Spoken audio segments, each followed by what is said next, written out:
hundreds in the holy water. Just a backseat driver flying undercover.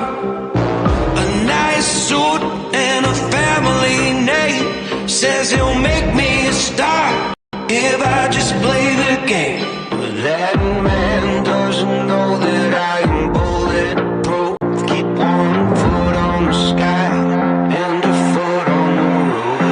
I'm not doing this to try to make a name. I just like the way it feels on me, the way it looks on me. Still got the fire when you try to be a flood. Cause I like the way it feels on me. That little rush, rush, rush of blood. I hear your secrets, I know your plans. Ain't no way out without your blood on my hands. I talk to demons, I scream your name. They always say the best for the businessman. I'm not doing this to try to make a name. I just like the way it feels on me, the way it looks on me. Still got the fire when you try to be a flood. Cause I like the way it feels on me. That little rush, rush, rush of blood. That rush of blood, I'll use it for good.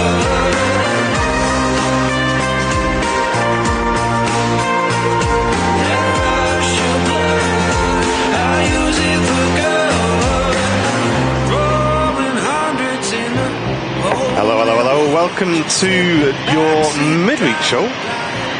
Live from Manchester Airport. Myself, Martin and Andy here with you today. The Bringing wet you- spray show? Yeah.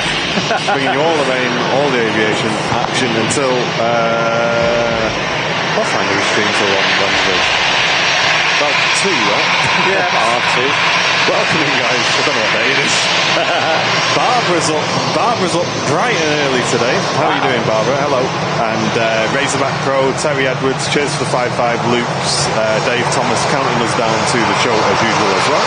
Nice one, Andy Dave. Richards, Mrs. Airlines Live, Colin Acton, Mike Wilde, and Mr. Mark Langton apparently is on the move as well.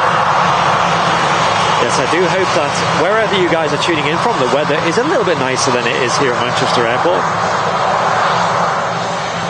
Jet 2737 to open the show. In the classic Jet2.com colour scheme.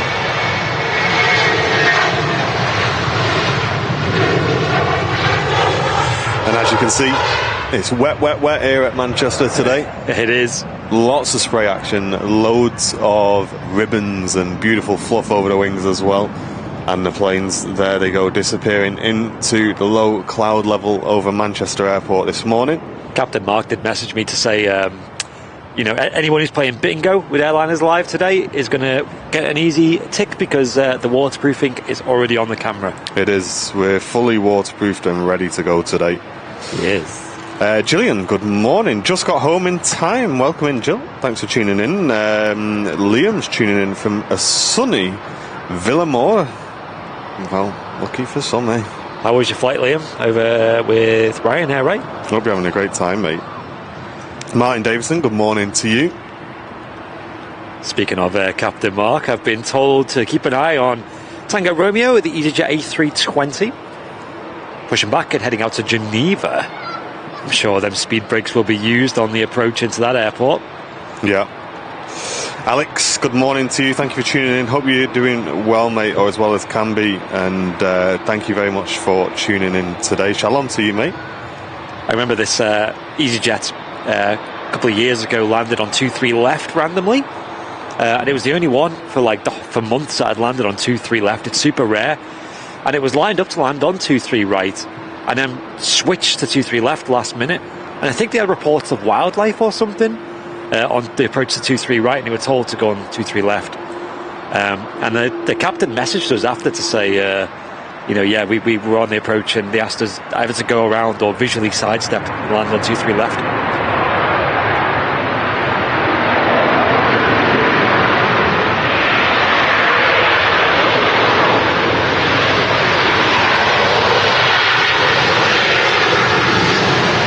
first arrival in today from Prague is a Ryanair 737-800.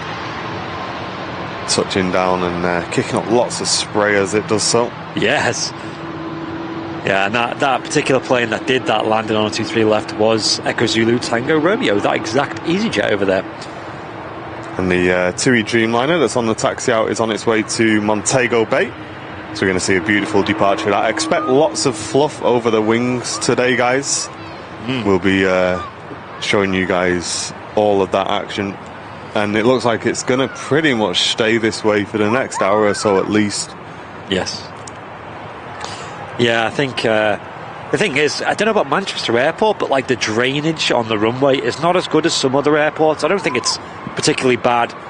But like when we watch rainy arrivals at like Vancouver, they just don't kick up as much of a spray. Yeah. I know they don't have as many 737s there. We get quite a lot, and they really do kick up a lot. But even like the A330s and stuff, they do produce the goods when it comes to the spray. And we get a lot of them at Manchester. And it's certainly, the rainwater on the surface lingers for quite a while, especially later down the runway, like to our right-hand side. And when you see like the A380 use like full length on the reverses, it's really apparent. It's really, really apparent. Yeah, it's cool. Yeah, we are pretty lucky at Manchester with, even when we have bad weather, we've still got a great view and some great sights to see, which is awesome. I wonder what time Tango Romeo will be coming back from Geneva, because that's not a really long flight, is it, to Geneva? No. That's like, what, maybe less than 2 hours, maybe? Not a place I've ever been to. But she is on the taxi anyway. We'll catch the A320 soon. Lee Manton, good morning to you. Thanks for tuning in. And 3 unique fingers saying hola. Hola to you as well. You got 3 unique fingers.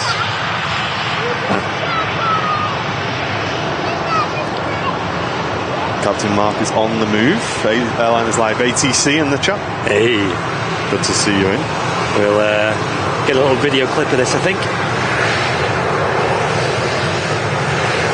And a huge thanks to Mike Levinson, who's a brand new Airliners Live VIP as we were starting up today's stream. Hey, the wave. The double wave from the flight deck already. As the aircraft enters our view here. Manchester Airport. Emerging from the apron. This has come from Terminal 1 at Manchester up to Geneva. What goes down at Geneva? I mean, you have like, it's a nice city. I think there's a lot of like ski resorts there, I think. I don't know if they're like in season now.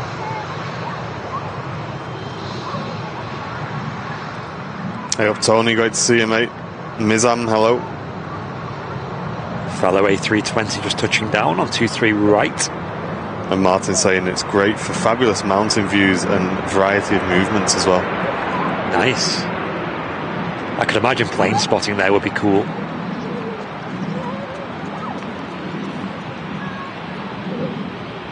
Have you flown to Geneva in the sim before? Yeah, plenty of times. Is it an approach that is a bit challenging? Not as challenging as Innsbruck. Right. I mean, I've never really struggled into Geneva, to be honest. Yeah. I don't know. I've always quite liked it. Usually coming in over the lake as well is pretty cool. Yeah.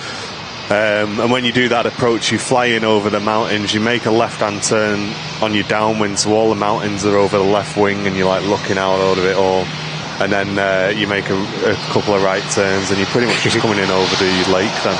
Yeah. Another wave there from the flight deck. Nice.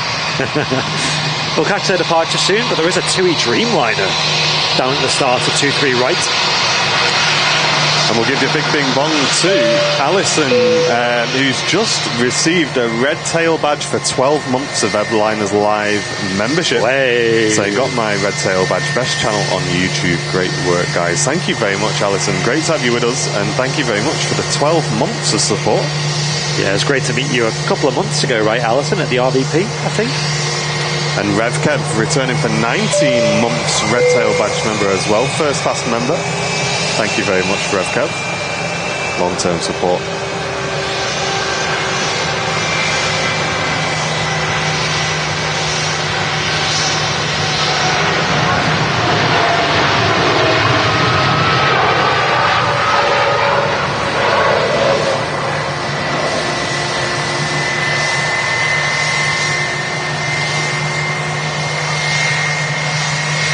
Them super low clouds being impacted by the TUI Dreamliner there. A couple of 100 feet above our heads.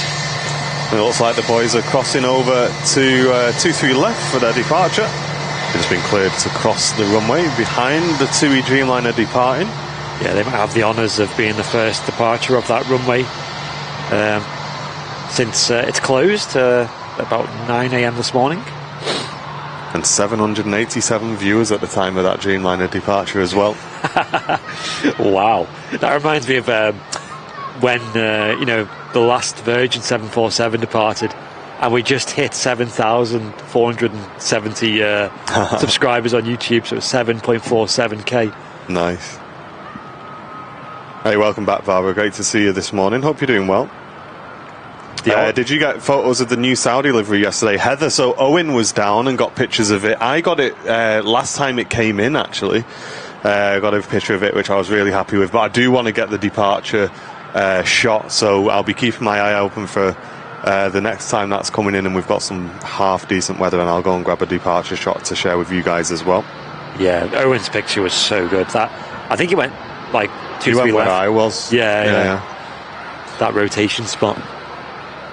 But don't forget, guys, the first thing to do as you come into the stream, if you can click that like button for us, it gives the stream a little bit of a boost and tells YouTube to share it with more people. We'd really appreciate you smashing that like button for us if you can spare a second to do that. As Martin Nash returns for 26 months of Airliners Live membership, saying this is the best aviation channel ever. Thank you, Martin. That's very kind of you, mate. Legend. Me and Andy are not tired today, but a little bit worn out today because we had what we thought was going to be a relatively nice, calm, chilly day yesterday. Get some tunes on, and it turned out to be a bit of a mammoth job, didn't it, yesterday? Yes. But the results were well worth it, so we'll tell you about it after this departure. Yeah, those VIPs probably seen a few photos, but we'll tell you the story about it because there's a lot more to it than just the pictures. Yeah. Pictures do condense quite a bit. Here we go, landing on 23 left. Golf Echo Zulu Tango Romeo heading off to Geneva. Let's get those Captain Mark emotes in the chat, guys.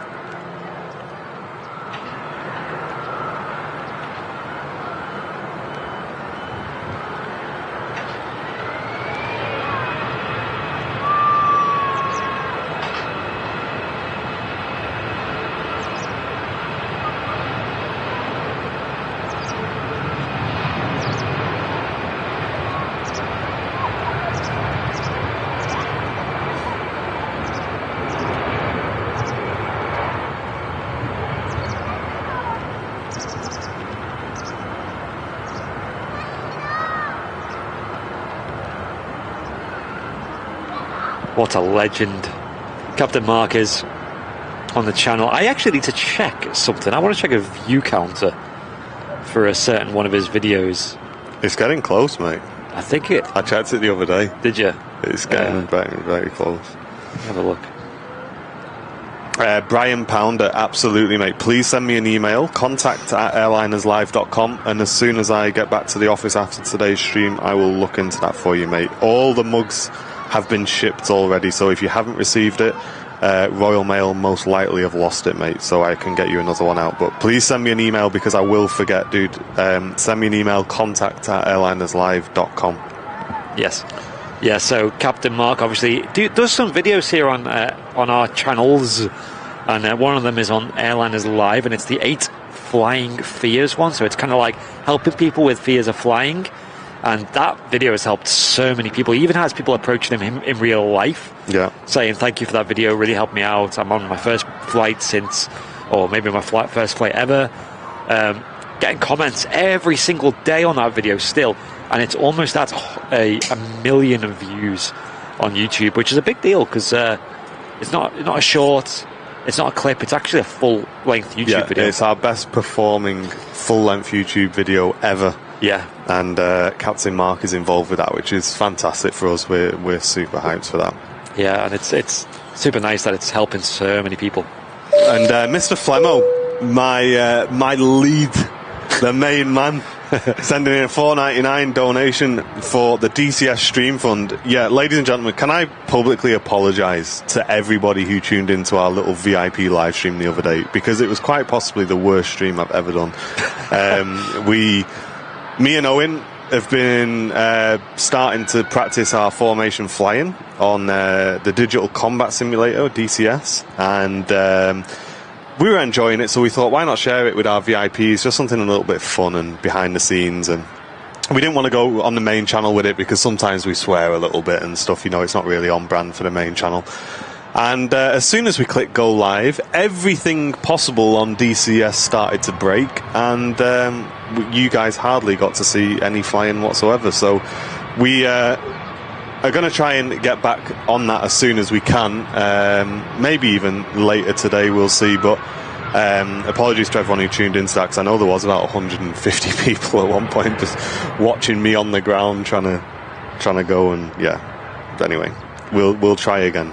Rest assured, guys. But it's good fun when it works, I promise. And yeah, we'll just have to see what happens.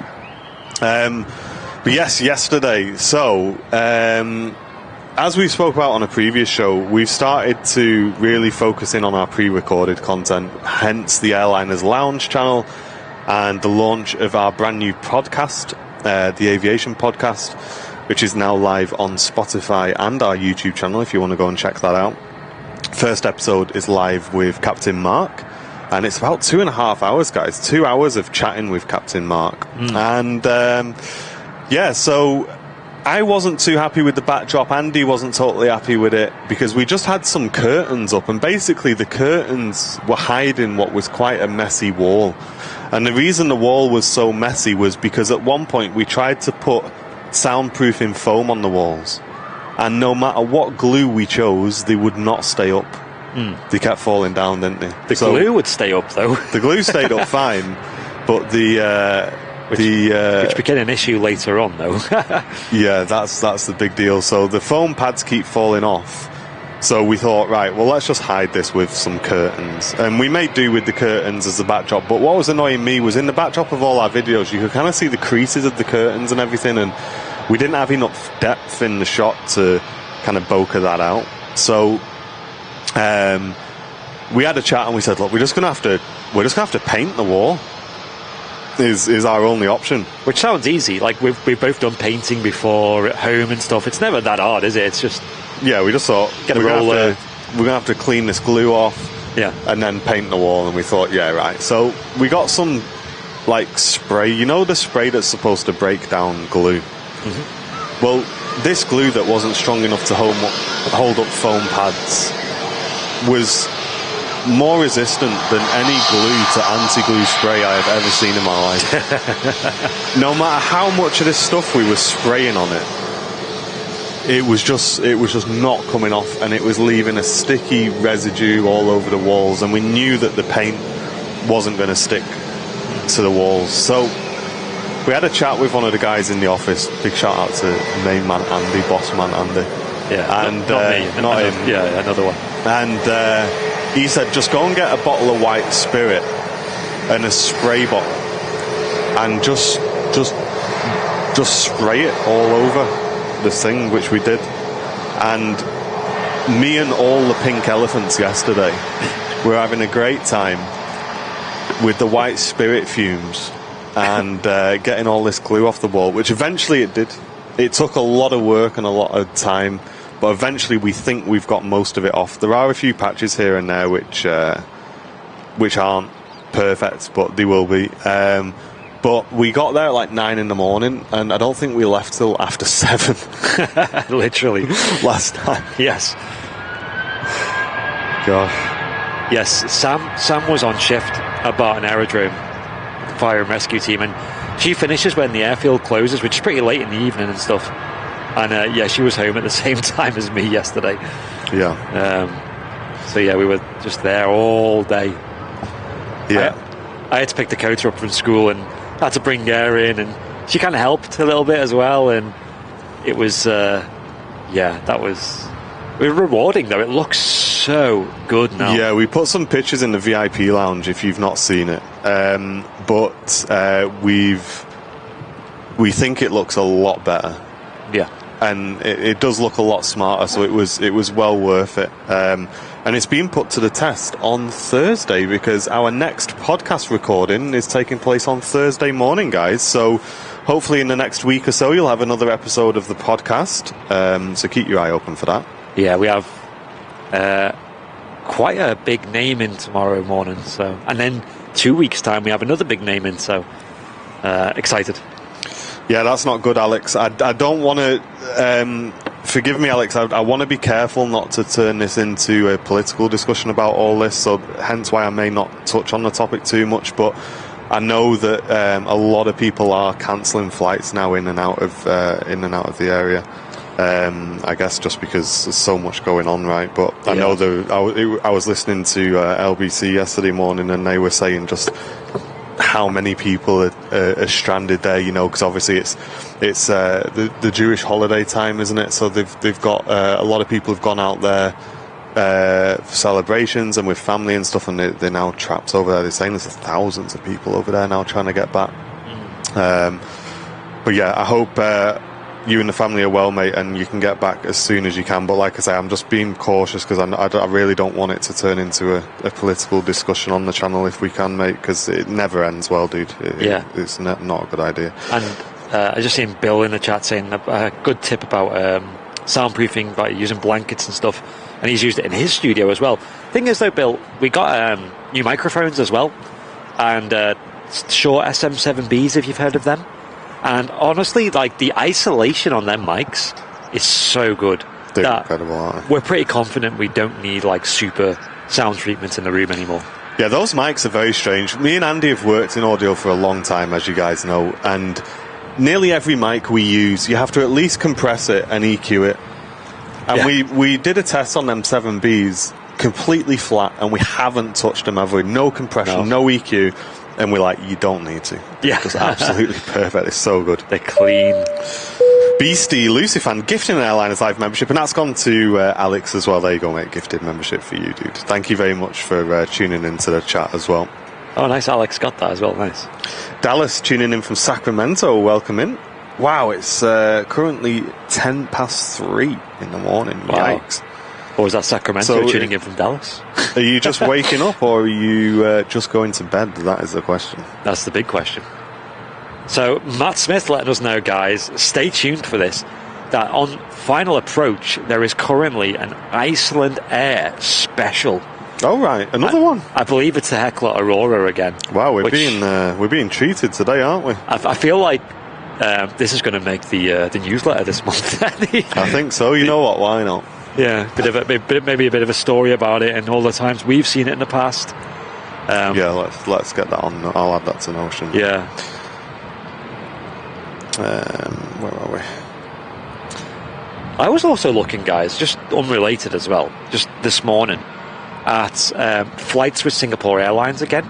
Because we were like, well, maybe next year we might go back to Houston because Singapore Airlines were so good. Literally, I thought we got them Singapore Airlines on flights on a discount or something. Because for 3 of us, it was less than 1,400 return with luggage and everything. And I'm looking ahead at like April and stuff.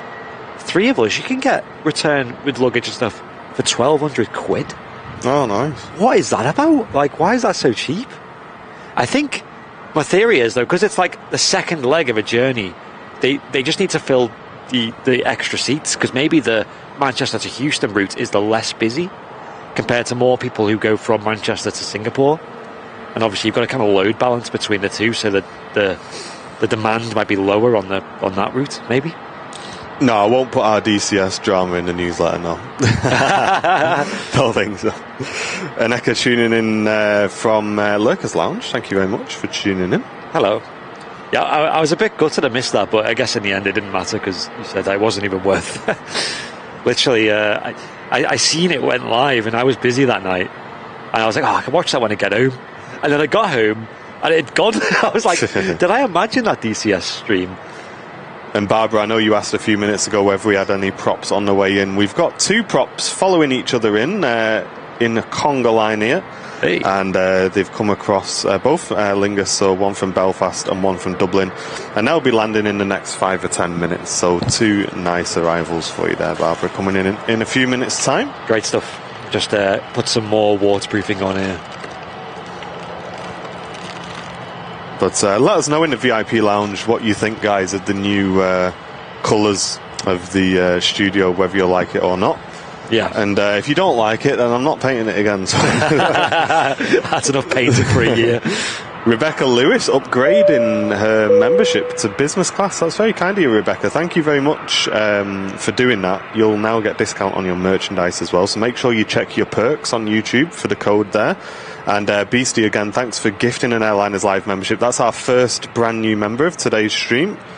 And Martin Zuber just returning for 15 months. Really appreciate that. Thank you very much, dude, and welcome back.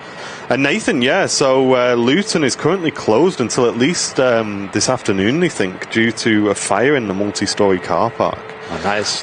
So wondering if we're going to get any diverts in. Yeah, that's tragic. I believe Manchester alone got like 6. Oh, really? Yeah, since that fire started. So, yeah, that is a really sad situation, but I do hope it resolves. And let us know. Let us know. We'd really appreciate it. Euro Aviation TV and their viewers have just raided the channel. Hey, thanks, guys. Really appreciate that. Welcome in, everybody. Welcome to Airliners Live. We're live from Manchester Airport in the UK. And ladies and gents, if you don't already subscribe to Euro Aviation TV, then head over and give them a subscription as well. Thank you, guys. Welcome in. Yeah, legend. I believe he streams regularly from Europe. I believe mostly Amsterdam, I believe. Schiphol. Amazing. Thank you very much for checking us out this morning. Really appreciate it. And Spooky Cindy returning for 3 months of Airliners Live membership, saying don't get too wet in the name of aviation. We'll try not to. Thank you very much. Spooky Cindy. But welcome, Raiders. Feel free to get involved in the chat, even if you know very little about aviation or if you know quite a lot. We'd really appreciate you getting involved. If you are watching us for the first time, just click subscribe. It's completely free, and then after a minute or so, you'll be able to talk in the chat, guys. Is this the 7.5? I do apologise, folks, with this waterproofing on. Obviously, it's a bit hard to see. Yeah, this is it. So I will get a video clip of this. My personal favourite livery flying today. The Icelandair 757 in the Hekla Aurora Borealis scheme.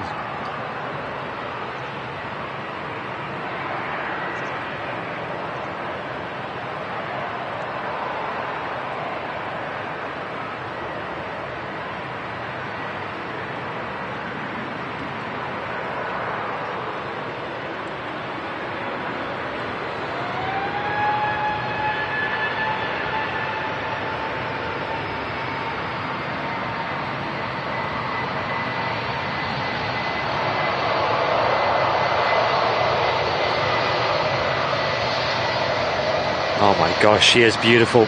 One of the reversers not being deployed there. Not sure about the left-hand side one, but the right definitely not being used. I think somebody commented on that happened on the last show as well. Yeah, maybe it's an issue with the plane. Weird. Cheers, Euro Aviation. Have a safe trip home, mate, and thanks again for the raid. We really appreciate that. Yeah, very kind of you. Jane, thank you very much for gifting an Airliners Live membership, putting us to 2 brand new members on today's show. Really appreciate that, Jane. Thanks a lot.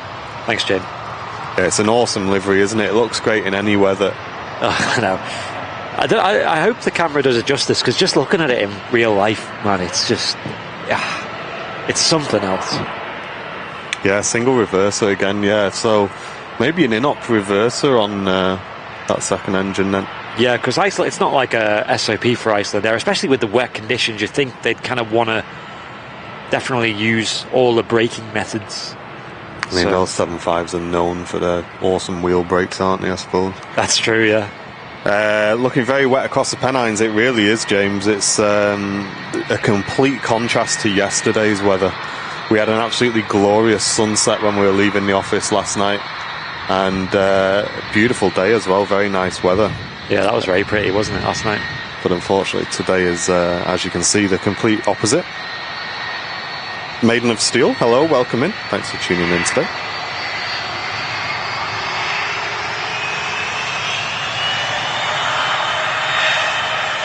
Yes, Daria. I believe it's very nice for photography, Iceland, as well.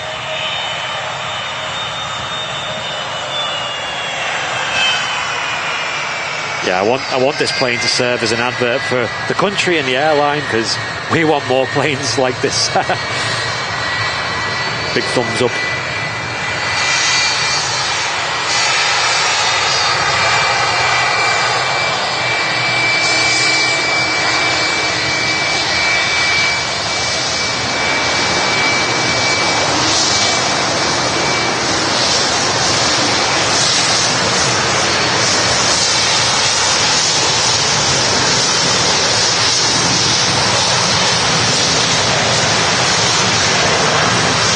So pretty. Such a nice scheme, that.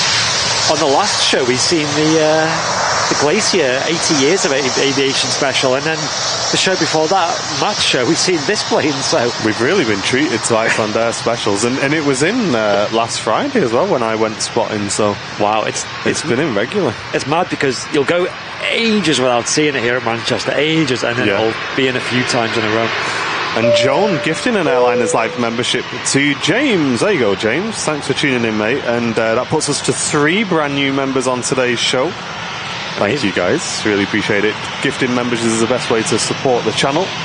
And it gives back to our awesome community at the same time. And you can do that by clicking the dollar symbol, then clicking gifted memberships. Wipers on the Boeing airliner. Yeah, Miss Ryanair has just arrived in from Venice. And next to land is our first proper arrival of the day, followed by a second one. And the first one's in from Belfast. This aircraft is actually one of the retrofitted split scimitar winglets on the Ryanair. So this would have been delivered with just the upswept, the top half of the winglet there.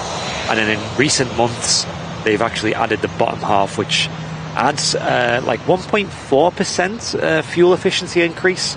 I think the top half would have been new as well, because it's got a different top piece on it. Right, yeah. So the whole thing would have just been replaced. Yeah, it's a little bit of a different shape. Yeah. But yeah, Boeing claim that's the most efficient wingtip design of any airliner these days. And Ryanair have spent, I think it's like 200 million euros on upgrading about 400 odd of their fleet to that. I guess that shows how many of their fleet have got plenty of life in them yet still. That's true, yeah. Yeah. And obviously the 737 MAX 8s are all arriving with that same kind of design.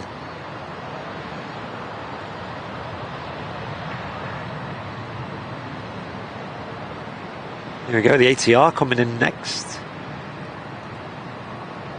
It's a retrofit, I guess. Yeah, Nathan just saying, how do you know it? It's a retrofit. Just by the age of the aircraft, mate, usually. Yeah, with Ryanair, to my knowledge, I don't think any of the 737-800s came delivered with the split scimitar design. They all had the upswept. So anyone that you see will almost definitely be unless they bought it from another airline or something and it came with them from the factory. Like TUI with their 737-800s here at Manchester, they all have the factory fitted split scimitar winglets.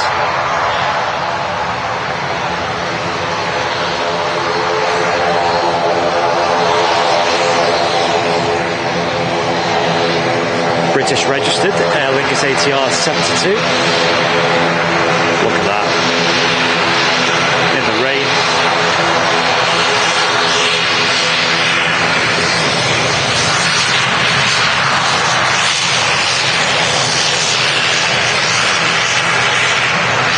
Looking awesome.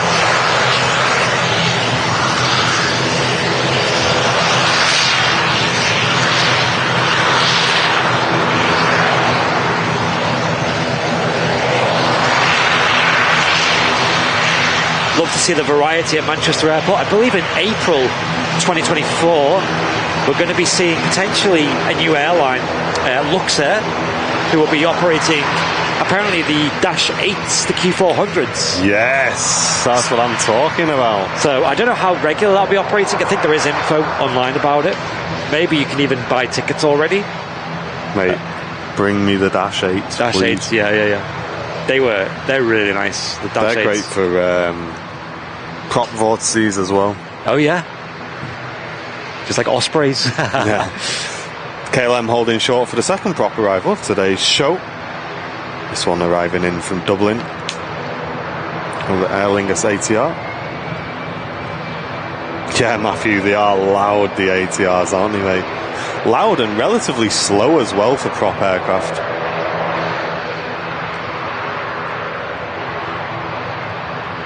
Must admit, when I fly them in the sim, they do just seem to... Flights just do seem to drag a little bit in them. Very diverse aircraft, and they can really handle like strong winds and gusts. Been down to Lanzarote a few times in 30 plus knot gusts, and they never seem to go around. they just do it. There's another one after the other. Let's get them proper notes in the chat. Oh, nice. Owen currently checking in the Aer Lingus flights. Nice one, dude. Hey. Is it a daily service at Liverpool, is it? Aer Lingus. I believe they use the ATRs as well. Wow.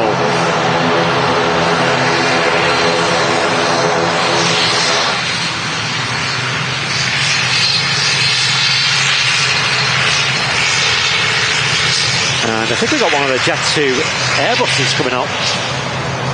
The A320neo G-Sun D, the newest. For an airline that has like over, I think it's like 75 Airbus aircraft on order from Airbus, like they seem to be receiving them so slow. Like in the last sort of 6 months, they've had 3 G-Sun B, C and D, so 3 deliveries. Like how long is that going to take to get all of them? But I assume, you know, there's a waiting list on these, right? And yeah, it'd be interesting to know, wouldn't it? Yeah, I've got to catch up with a pilot friend of ours booked in today or tomorrow. So I'll ask him because he's an Airbus captain for Jet 2. Nice. Yeah, that's going to be quite the expansion. I assume a lot of their 737 pilots are going to migrate over to the A320 family because it's not just the 21s they're getting, it's also the A320neos. And KLM rolling off to Amsterdam as Tom and Anne gift 5 Airliners Live memberships to the community. Cheers, Tom and Anne. Thank you. Putting us to 8 brand new members of today's show. Thank you, guys. Thanks, guys. Tom's going to be working and lurking, and I bet he's got a brew in his brand new Airliners Live mug as well. Tom and Anne, if you're in the chat, what date is that eclipse that you're going to see, by the way? Just curious. Right, I think I could take this waterproofing back off for the time being. Are we committing? Which is a way of telling the rain gods that we're vulnerable.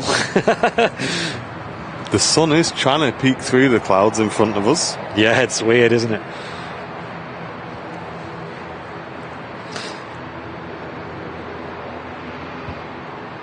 Yeah, very good morning to everybody on this midweek madness. When's spray? What is that taxiing out? I've never seen that before. Oh, what? Look at that. Whoa. Is that like a Union Jack? Although it's a French registered. It's a nice scheme, that, isn't it? Yeah. Wow. It kind of looks a bit like Eastern Airways, but... I was just about to say, the tail kind of gives me Eastern Airways vibes. What is that? The time I don't bring my camera, eh? Yeah. Is it on radar? No. Oh. Weird. Yeah, Lingus is holding for it. Yeah. Got the Jet 2 ready to go. That is very smart, isn't it, guys? I love that.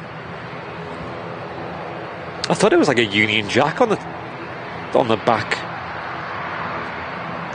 It's kind of like Union Jack vibes. I don't think it is. I saw someone in the chat will correct us. Yeah, Laurie likes it. I love it. It's really nice. Might just be a private charter of some kind. We get quite a few of them at Manchester, doing flights for like sports teams or music tours. What's the reg on it, Andy? I'll have a look at them. Oh, just this Jet 2 starts rolling down the runway. Iberia Express as well on a taxi out, most likely off to Madrid. Nice. I've heard Madrid is a great airport for spotting. I love that city as well, Madrid in general. Let's have a look at this mysterious airline. So the reg is Foxtrot, Hotel Foxtrot, Charlie November, HFCN. Sorry, say that again, Andy. So Fox, HFCN, Hotel Fox, Charlie November. French designated. Yeah, Mach 1 in the chat's got it as well. Okay, good. Eastern Airways or former Eastern. Yeah, I thought it would be. Yeah, weird. I'm sure that is Eastern's logo on the tail there. It's also like Eastern colours. Although I think their blue's a bit darker than that. Could just be the lighting. Oh, Barry, sorry to hear that, mate. So I hope... Why are they having to do it a couple of times, mate? Has he just not done it right, or they're just not happy with it, or... Hope it gets sorted, mate. Don't want to keep putting it through surgery like that, do we? Yeah. Thaler? Is that Wayne saying it in the chat? Thaler? Never heard of that. I've never heard of it either. I'm gonna... Well, it hasn't got a call sign. Maybe when it takes to the sky, it might ping up on radar. We might see a Eastern call sign or something. But yeah. And Flo saying it is the Union Jack livery for Eastern and just never repainted. Wow. Nice. I bet that is a catch I've not seen before in the years we've been doing Airliners Live. Wow. I didn't know Eastern had Embraers. Yeah. Oh, have I seen them before at Manchester? Yeah, we've seen them, yeah. Yeah. I know they defo had a lot of ATRs. Well, there you go. That's a really nice colour scheme, though. It's cool, isn't it? I guess you wouldn't want to paint over that. It just looks so pretty.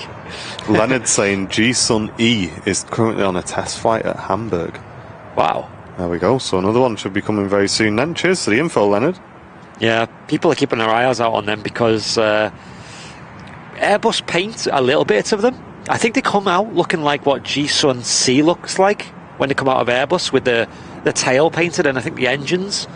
And then it's up to another, paint shop to finish the work and get the more finer details like the text and logos and stuff. So when they come out of Airbus, you kind of have an idea of what livery they're going with, because if it's got the blue tail, it's obvious that they're going to put it in the holidays scheme. And I think G-Sun E has got a blue tail. So people are keeping their eyes out for them because, if G-Sun F comes out and it's got a red tail, then we kind of have an idea of what they're going to paint it in. Not sure if they do the fuselage as well in that case. Really not sure. But I think G-Sun C went to Airborne Colours or someone in East Midlands to have a bit of paintwork done. Or G-Sun B did. And I think something happened where G-Sun C didn't end up going there. And now the plane is a little bit naked, but it's just committed to operations. So they're just having to keep it in service. Liam saying the Manchester United women's team played PSG last night, so it'll be taking them home. Wow, okay. Good info, mate. Thanks very much. That makes sense. Hey, Steve, great to see you, mate. Thanks for tuning in. Hope that new lid for your mug, mate, sorted that out for you, dude. Oh. There's a Singapore A350 on the taxi out.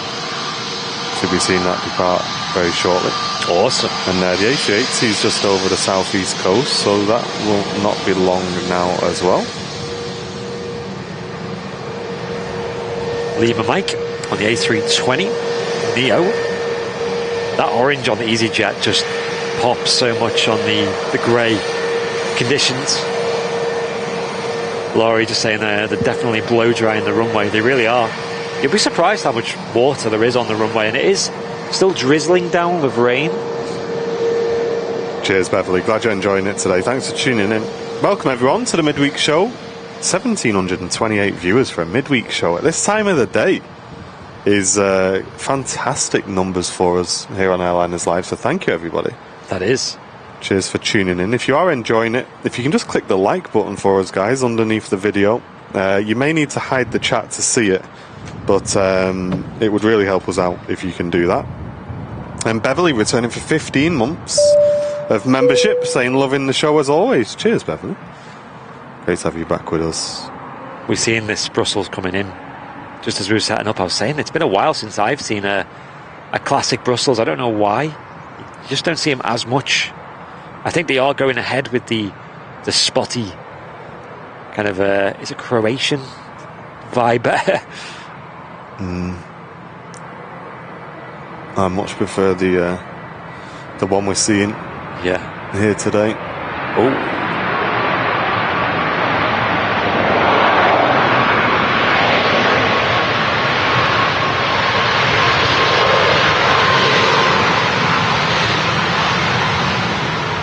This Ryanair arriving in from Carcassonne. Max. And kicking up plenty of spray as it engages that reverse thrust. Yeah, as you can see, it's got the split scimitar winglets also. John P, good morning to you. Debbie will kill you because she always tells us off for saying the Max winglets are called split scimitars, don't she? Yeah, there's another name for them. Yeah. Which I always forget, and she always tells me off. Yeah, I think they are different to the retrofitted 7.3s.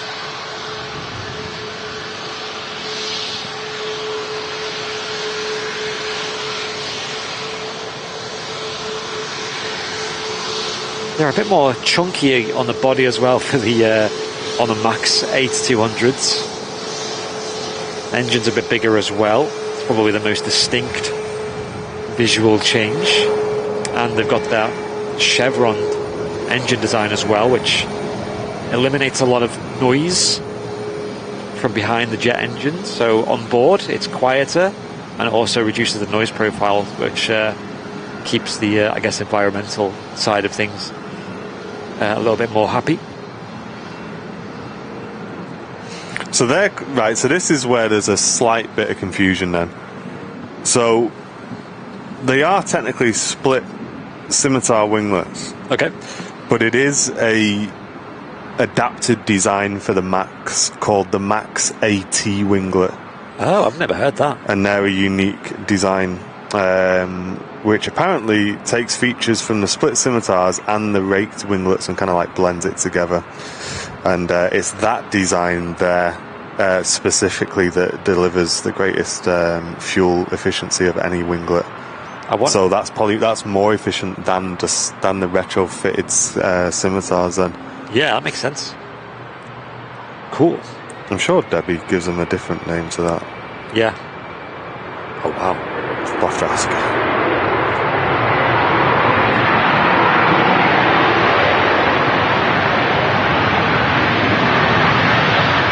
Yeah, the A380 is really going to dry the runway out, guys. If you can, stick around with us to catch that. That's on the way in. It should be with us in about half an hour's time. And if you want to see some spray action, guys, our biggest chance of that is with the A380, which is on the way. Amazing. And Dave's tuning in from sunny Salford, enjoying the show from my home here in Canada. Oh, so he's in Canada. So he's a Salford lad originally, and he's watching from Canada. Wow. Thanks for tuning in, Dave. And what made you move to Canada, dude? I guess it's quite late in the day there now, right? Or early in the morning, whatever you would categorise it as. I'm glad you found the channel, mate, with your local airport. Ryanair next to landing from Shannon. And the second Singapore 350 bound for Houston is pinging up as well, so that will be taxiing out very shortly.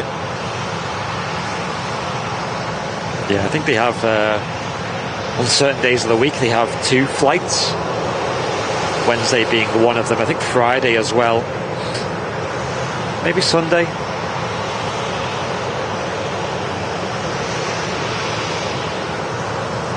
Manchester effectively operating like a bus stop for both. Yeah, Barry, exactly, mate. So it redirects the exhaust gases, the exhaust from the engine, and that reduces the noise in some clever way that is much too clever for me to explain. Yeah.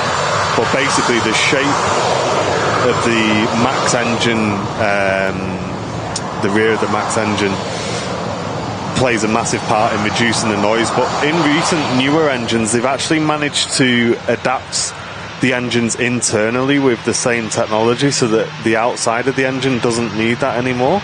Yeah, I think it's mainly like the base frequencies, and the base frequencies are what travel the furthest on the ground for like residents who live near an airport, and also internally that's what travels the most throughout the cabin.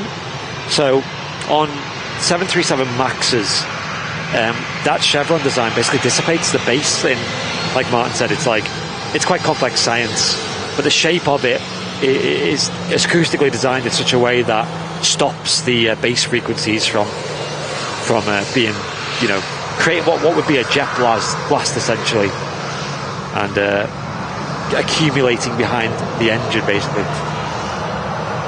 So wow, that's crazy. So I just quickly typed it into Google and just to see if I could give you a bit more information. I was just flicking through this article. Yeah.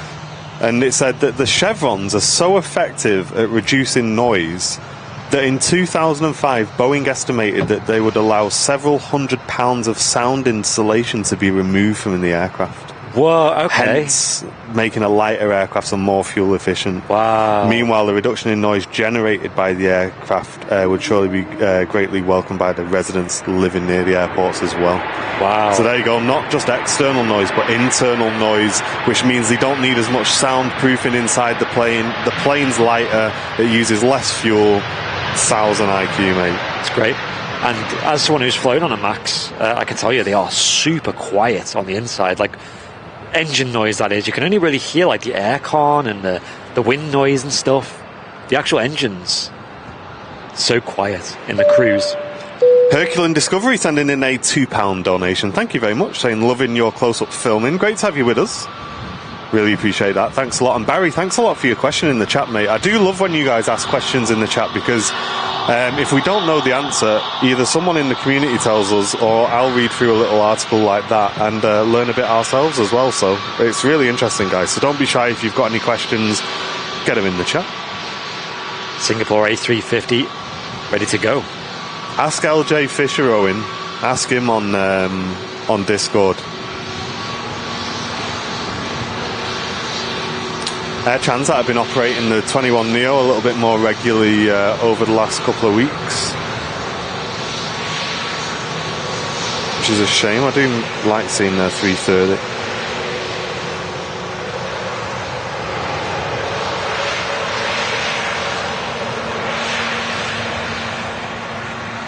And the Singapore A350 on the way out to Singapore. And as that rotates off, a massive thanks to Robin for returning for 15 months of Airliners Live membership, saying great to have been here for so long. I've enjoyed it immensely. Thank you very much, Robin.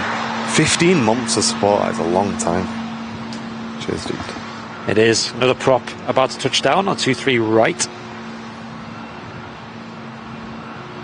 Looks like a Logan Air. Oh no, it's a Urini coming in from Guernsey, an ATR 72.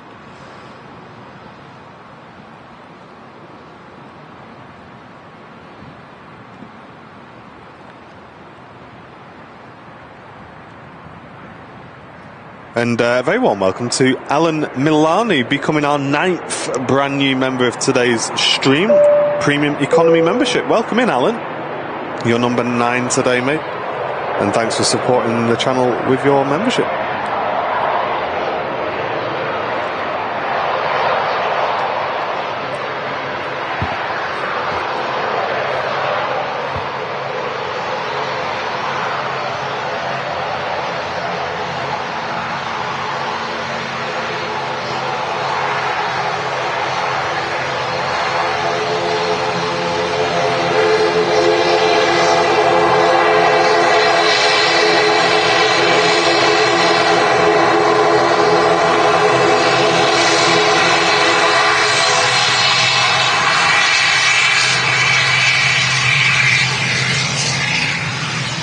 They look slightly different, the Irini ATRs, in that they have the little camera on the nose,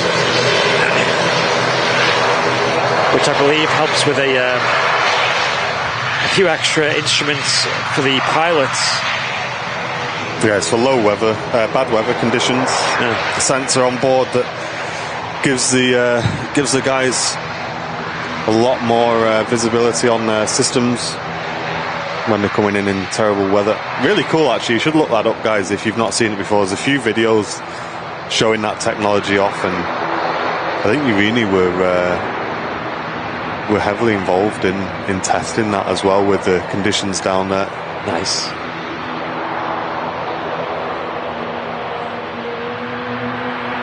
And this EasyJet just touching down from Palma. And plenty of activity, guys, around the airfield. Loads of aircraft pinging up, and plenty on approach as well. So don't go anywhere. Stay tuned into Airliners Live today. And next to landing is an EasyJet in from Copenhagen as well, as the ATR lifts off on the south side to Belfast. Morning, Jenny. Great to see you. Hello. I've seen that Uber pilot Dave is in the chat as well. Welcome in. Nice early morning to you. And Alan saying, you mentioned Luxor before. Any idea when that's happening? Allegedly April, I think, 2024. Yeah, I'd love to see some Dash 8s back at Manchester regularly. Yeah. I thought we were going to get lucky with the Flybe 2.0, but yeah, that became a bit of a meme, didn't it, in the end? Yeah, still not 100% sure what their goal was there. Like, why? I don't know. Like, it was never likely they were going to succeed, put it that way.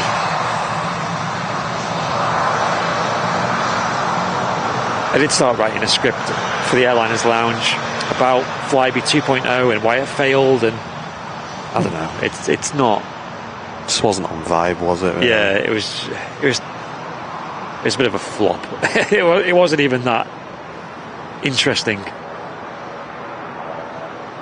EasyJet just touching down behind the Singapore Airlines. I do love that sort of orange stripe on the tail there. It's one of the nicer tail designs for Singapore, for airliners. Love the logo as well, gold.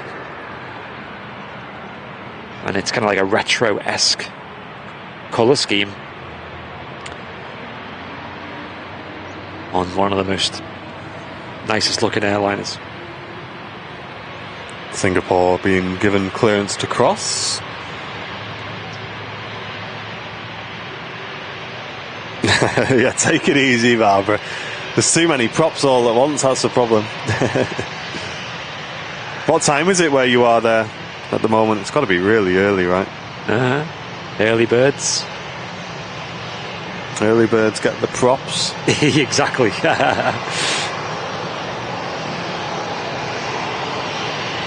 Cheers, Gerald. Yep, we're keeping an eye open for the 380, don't panic. We'll definitely be getting an awesome shot of that for you today.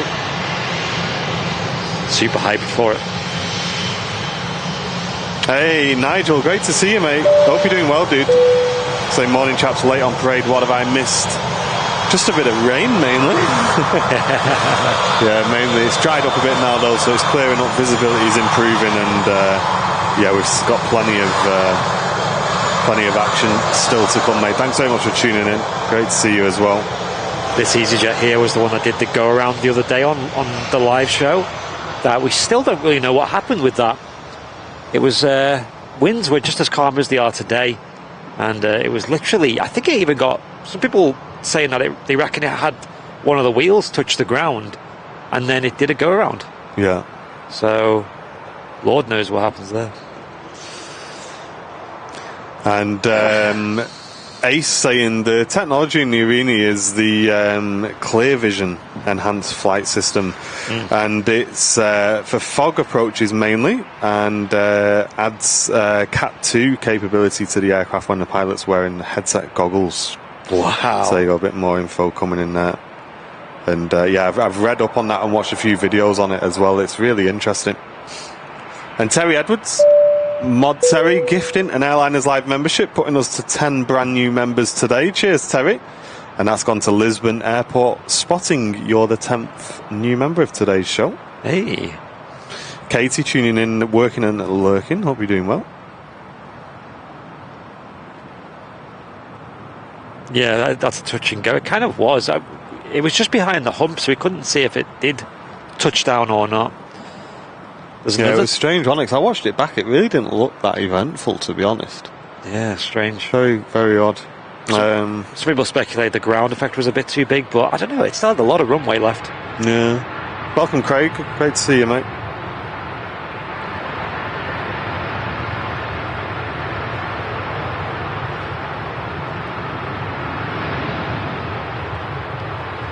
The Singapore A350 not using a high level of thrust, just like the last one. Pretty calm conditions. Another ATR touchdown as well. Catch that in a moment.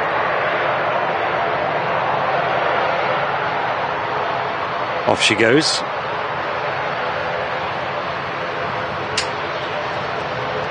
Here's the Logan Air ATR 42. Smaller variant. Nice to see it again today. Cheers, Joe, as well. Glad you're enjoying your gifted membership, mate. Yeah, it really does get new viewers involved in the channel a lot.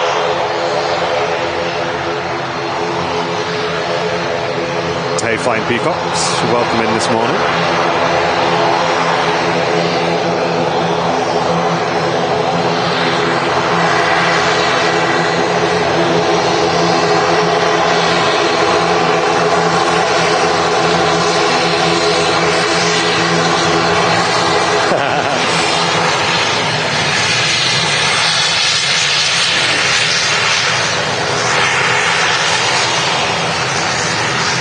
You can see the two of them, they seen us waving. You're like, oh, what are they doing? Yeah, the NATS vehicle that drove past a second ago was having a good look. Yeah. Seeing what we were up to. Yeah, the RVP kind of quiet today. I was going to say, Steve, you're right, mate. It's prop heaven this morning, isn't it? Yes. Yeah, it's pretty quiet at the RVP.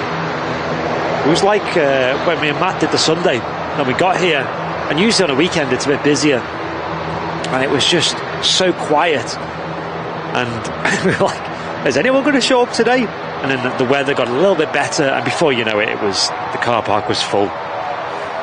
Over 1,900 viewers, guys, tuning in at the moment. This is crazy numbers for us on a midweek show. Welcome, everybody. And if you're new, can you put a little hello in the chat? We'd love to welcome you, and if you're a new viewer today. That's not for you, Terry Edwards and Laurie M. and Lee Davies. Lee Davies, if you're there. It's always the same culprits. 3:30 on the taxi out for Atlanta. Nice one, Matty boy. Fab. Ooh, big spray from the Ryanair there.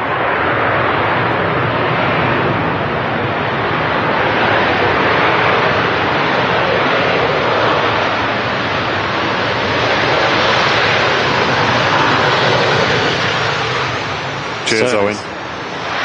Matt Smith, you're not new, you're banned, mate. Yeah, Matt was another one. Oh, so we need to talk about Friday. We Yep. need to talk about Friday. But first of all, a big welcome to Charlie tuning in. Just subscribed on Monday, so I'm kind of new. Welcome in. Yeah, Charlie, great. Welcome to the community, mate. Hello. Ian Prothero, quite new as well. Welcome in, Ian. Great to have you with us. Now, usually we stream every Wednesday and every Sunday. However, this week there is an event at the RVP that's taking place across both weekends that requires the use of the tower here that we're streaming from. Both weekend days, rather. Sorry, both weekend days. Yeah. It's not something that's happened before. It's not a regular thing. It's just one of those one-off things that, as we are very fortunate to be given access to use this, it's not like we can, start moaning when once in 3 years we've had to make way for someone to use it for the event. So we're going to be moving our Sunday show, guys, and apologies to those who are looking forward to Matt's show on Friday, but we will be doing a show on Friday instead, which is going to be a Super Friday show. Yes. Because Matt Cam is also going to be involved, we're going to be here, and the show is going to be on Friday, guys. So apologies for those who look forward to tuning in on the weekends, but as I say, it is a one-off. We can't make a deal about it, guys. It's not happened in the years that we've been here before, so it's fair enough. Just one of those things, and we'll be live on Friday instead this week, so get that in your calendars. Yeah, and obviously the best thing about it, I know we've done that before in the past, is if you are someone who only watches on a Sunday, or it's your Sunday thing, you can always watch the replay and it'll just be like normal, I guess, unless you've already seen it on the Friday. Yeah. And Matt will be there too. Yeah, we're not we're not chucking Matt out. He'll be involved in that show as well, so looking forward to that.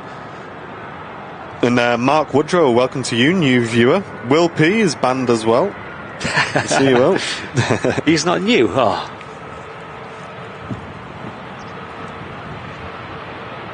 What badges Will P got these days? He's got a gold tail. Is that still new? 2 years? Hope you're well, dude. Not seen you at the RVP for a while. It's EasyJet. In from Bilbao. Captain Mark speaks about you quite often in Plane Spotting Mike, the time that you guys stuck around in the heavy rain to catch his arrival. Hey, nice one, Barbara. Yeah, we'll look forward to seeing you on Friday then as well. A similar time, Barbara, will be live, so if you want to tune in, we'll look forward to seeing you. Uh-oh. Said the EasyJet. Is he using EE by any chance? Yeah. So there is an Air France. What aircraft is that? Is that an Airbus A319? Over on the south runway. Heading back to Paris, Charles de Gaulle. Certainly is. And another Ryanair just touching down here from Naples. Cheers, Obi-Wan. Appreciate that. And Andy Park sending in a £5 donation. Cheers, Andy. Saying, just got my travel mug yesterday. It's quality. Shame there was no free sticker with it for me to vandalise another aircraft. Yeah, Andy, we've put a note on your account, mate, saying don't send this guy any more stickers, little vandal.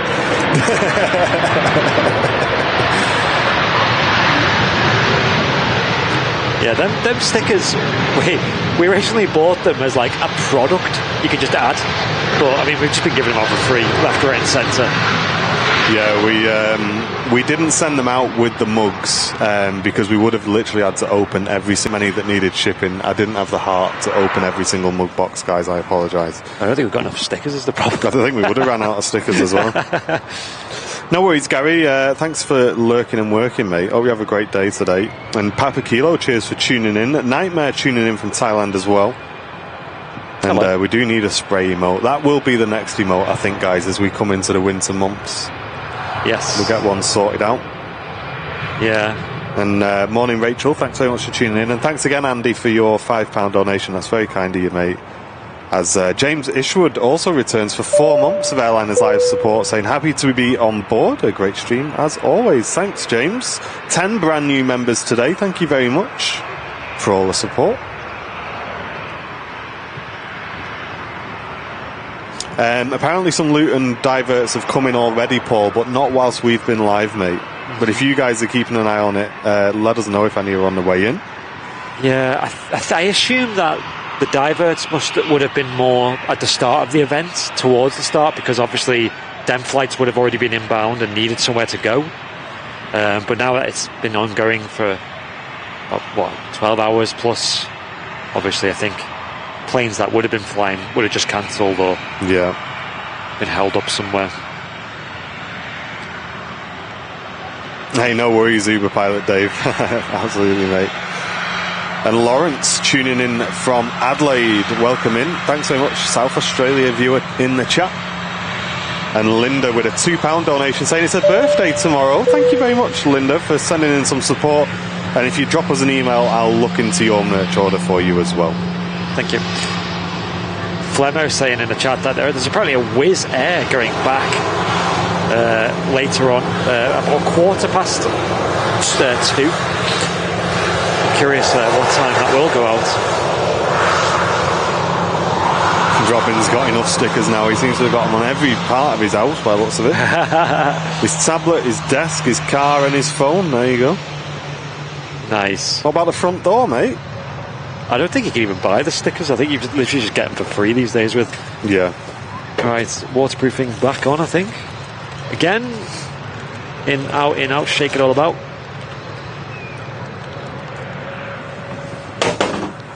Waterproof kind of day, I think. Just drop my wallet. You wish. Yeah, it's full of 2p's. Been on the 2p machines. Israel, thank you very much for tuning in. I hope you're well. You didn't just smash your phone screen then, did you? No. That came down with a bit of a bang, mate. It's all good. Got a nice protective case on my phone.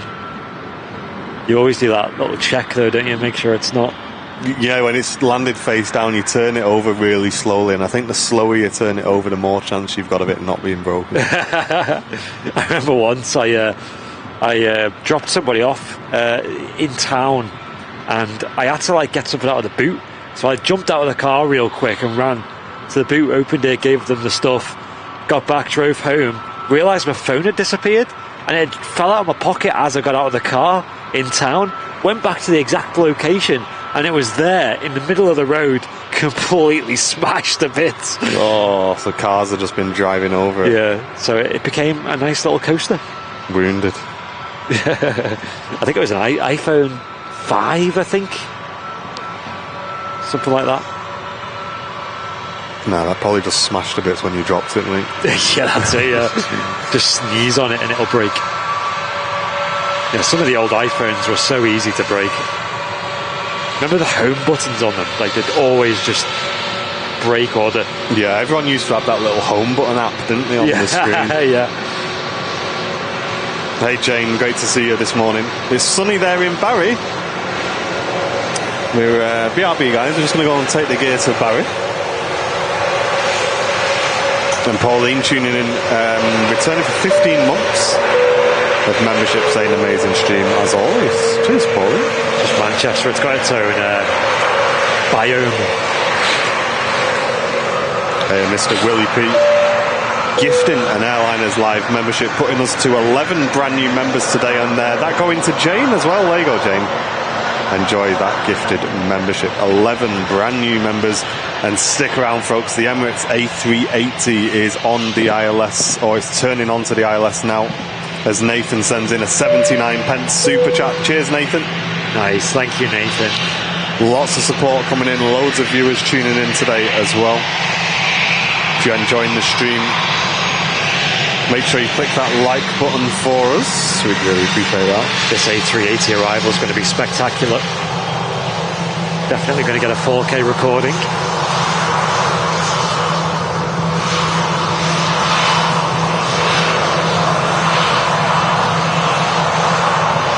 Rachel D with a £2 super chat. saying she got some positive news at the hospital on Monday, so quite relieved. That's great to hear, Rachel. I'm glad the news was good there. Yeah, thank you for the super chat. Virgin Atlantic, heavy A330 on the taxi out. And Rolls-Royce Trent 700 engines, going to sound awesome.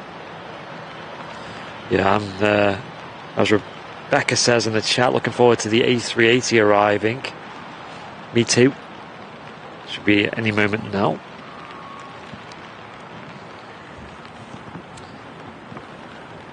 Yeah, I think I had a few iPhones, and every one of them they just fall apart after a few years. I don't know about the later generations when they started making them all out of like tempered glass material and metal. That iPhone 5, I think it was like the 5C, was plastic.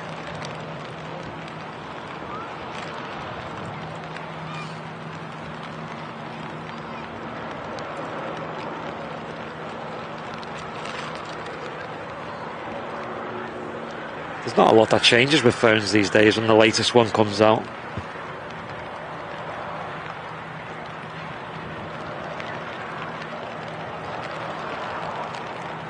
As long as it works and does the jobs, then I'm happy.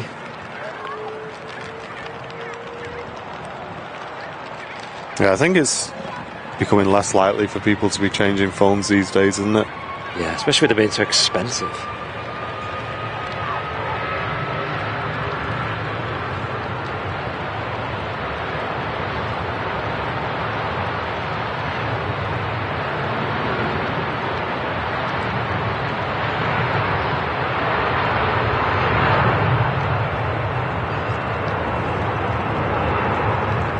There she goes, the Virgin A330. Let's see if we get some ribbons off the wingtips when she rotates.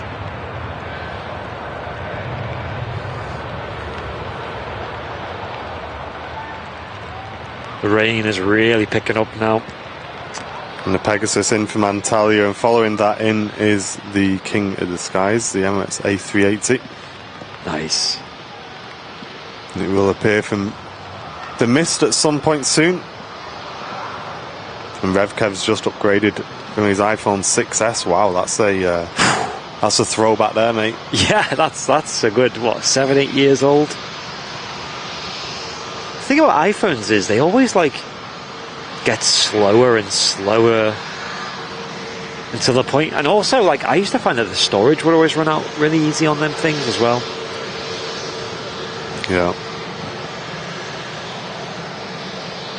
But I think I've been on Android now for a good 4 or 5 years, and it's been pretty good.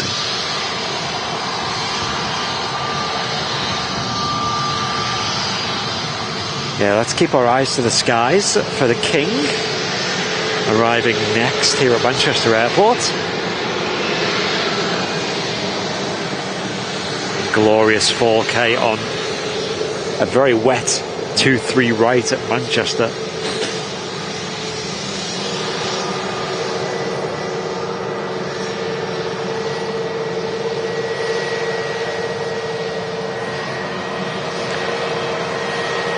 When we get a visual, feel free to spam the King of the Skies emotes in the chat.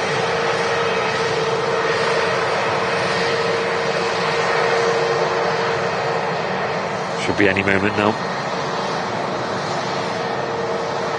Yeah, I think the last iPhone I had, I was charging it 2 or 3 times a day. It was that bad. Yeah.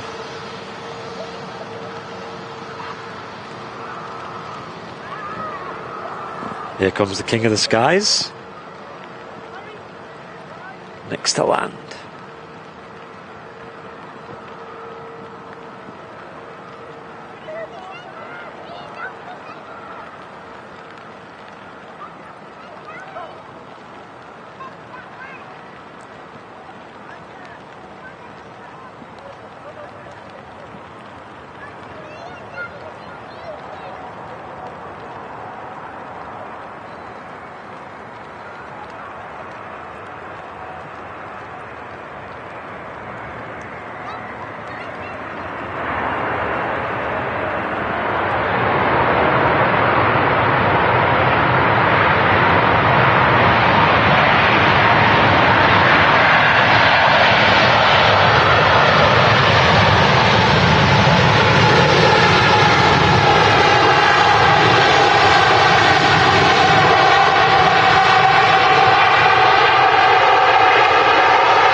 a super soaker from the King of the Skies.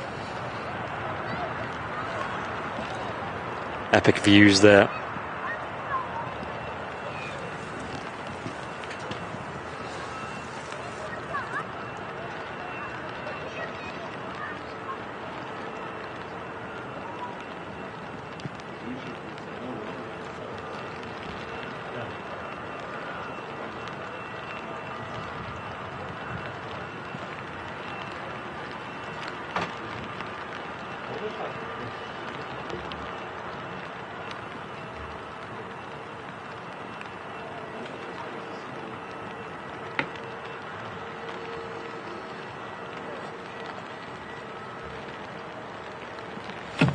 Hey Tony, thank you very much for tuning in, mate. Great to have you with us. Yeah, and the King really kicking up some spray there, wasn't he, folks? On that arrival.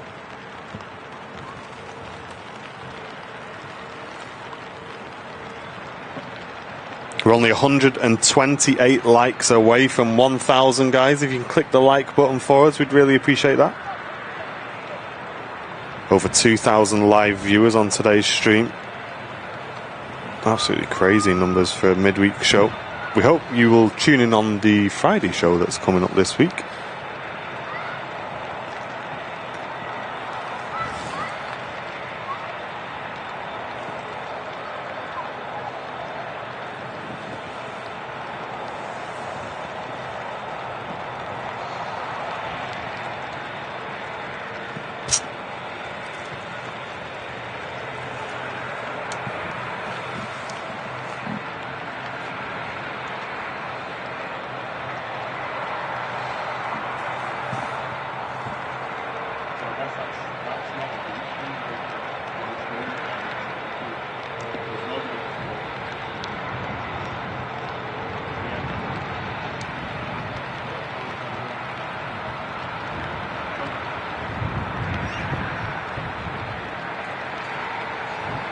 Take care, Liam. Thanks for tuning in, mate. Really appreciate it. Yeah, enjoy the rest of your holiday. Yeah, I bet it's much warmer than it is here at the moment. Emirates A380 taxiing back past us here. King of the Skies, good to see. Emirates Flight 17 coming in. Here at a very wet Manchester airport.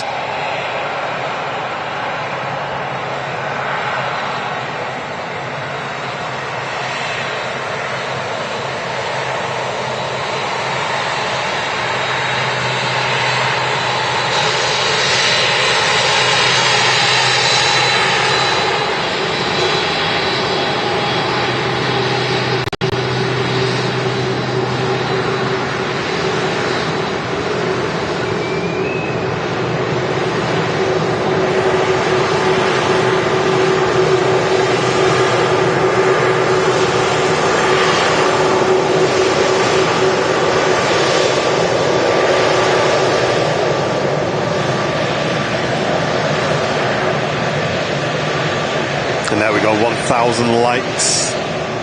Cheers, everybody. Awesome.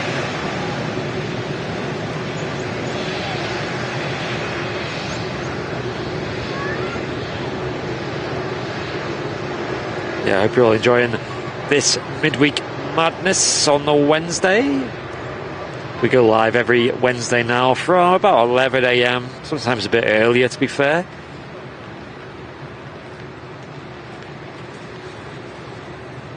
On for a few hours. And this weekend there's no Sunday show, but we'll be live on Friday for a Super Friday show with Matt Cam Smith on the remote cam.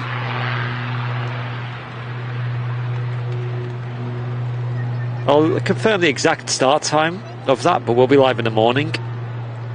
Probably by 10, but it might be a bit earlier as well. Shall keep you updated on that one. Yeah, I think even Mrs. Airliners Live might be making an appearance on that show. Nice. Full gang on the stream.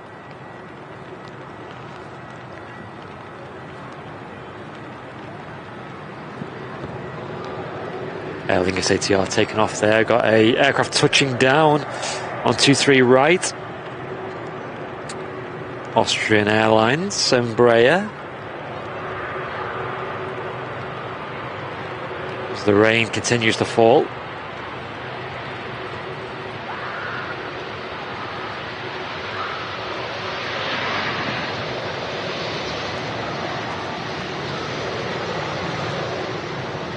Not as much reverse thrust. I think that's pretty much just using idle thrust, although I don't fully know how it works with the Embraers. It certainly doesn't look like full power being used, although much smaller engines on the Embraer. The King of the Skies arriving on stand. We can just see that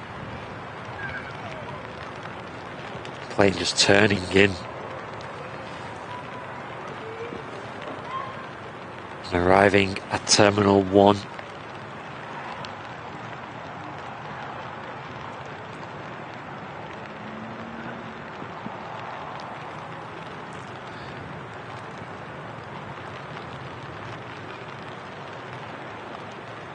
Yeah, lots of props today so far, and still plenty more. Got the Loganair ATR 42 on the ground, as well as there's another Aer Lingus and the Urini that we've seen coming in earlier as well. I believe all of them will be using Terminal 3.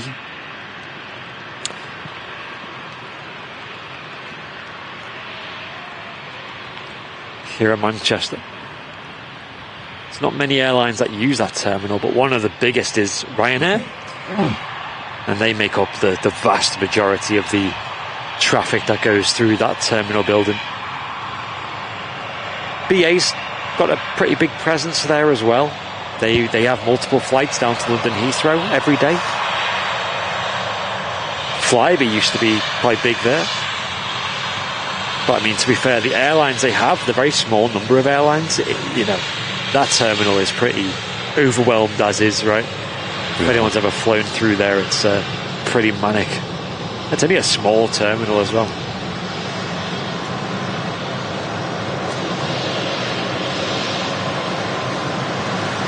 But in the next couple of years, Terminal 3 and 1 are going to be getting flattened.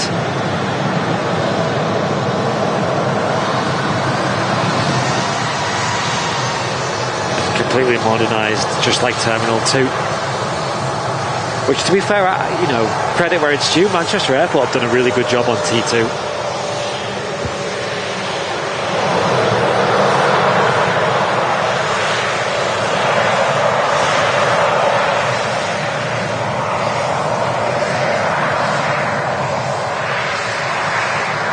Almost feels like T1 and 3 are like the land that time forgot. Especially when you go through the arrivals, it's like you're still in the 90s. Well, the underside of the A380 wing's completely flat. I think there's a bit of a curve to them. A lot of that is down to just the sheer weight of the wings. They do need that curve. A lot of, obviously, weight on the engines, but also there's a lot of fuel stored in the wings, and the actual surface area of the wings is pretty huge as well, due to such a big super jumbo needing so much lift. BRB. No worries. The actual plane itself, though, the wings were designed for larger variants of the A382. This was actually, in the initial design stage, proposed to be the smaller of the super jumbos. This is the 800 series. They were going to have a 900 and potentially a 1000 series, which are going to be even bigger. It just shows how much times have changed, because now it's like, yeah, that's too big. let's downsize it. There's literally only one airline in the world that has the Emirates A380 in their long-term business plan, and that's Emirates. It just seems like every other airline they've got them at the moment, they're using them, but they are certainly making plans to downsize to more efficient. Oh really, Mach 1? I don't know a lot about Heathrow Airport. I've only ever flown through T5 there. I think it's pretty good, T5. I've never really had a bad experience at Heathrow. Other than the time where me and Sam got separated when we went to Austin back in 2022, sorry. And she went for she was looking in a bookshop to get a book for the flight, and I said, while you're doing that, I'm going to go and get you some nicotine patches, just to like help with the long haul flight, because she smokes, or vapes rather. And I went off to get them. She was there with Dakota in the bookshop, and I don't know if they went to the bathroom or they just went to another shop, but when I came back they'd gone. And I think I tried ringing them, but she must have had her hands full, as you do when you've got a toddler with you, and she didn't answer.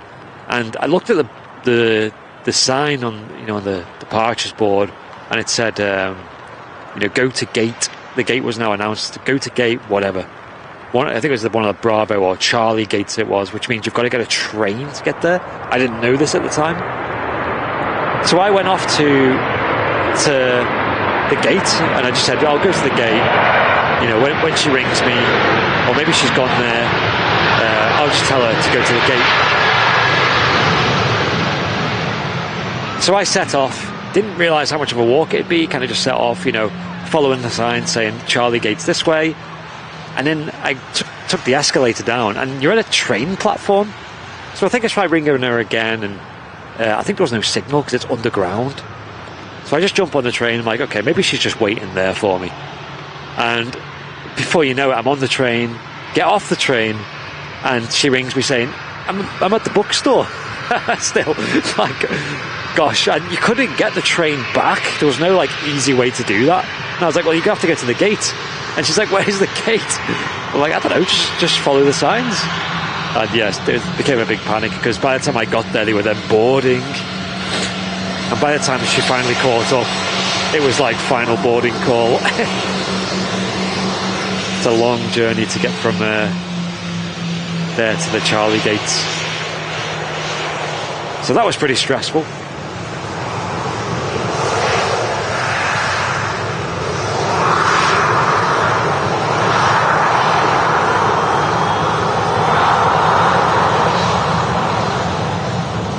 Yeah, I think so, Nigel. Yeah, they're going to finish T2. They're still doing construction work at T2. They're creating a whole new pier here in Manchester. And, when you look at MacCam, you can see that in the background. And that's going to create a lot more gates with jet bridges. And I think that's planned to be finished in the next 2 years. Or the next year, maybe. Optimistic view.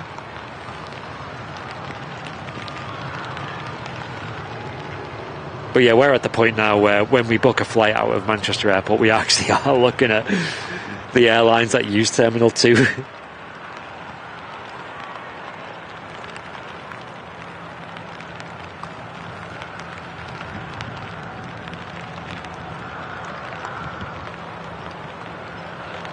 Just because it's like a nicer experience and whatnot.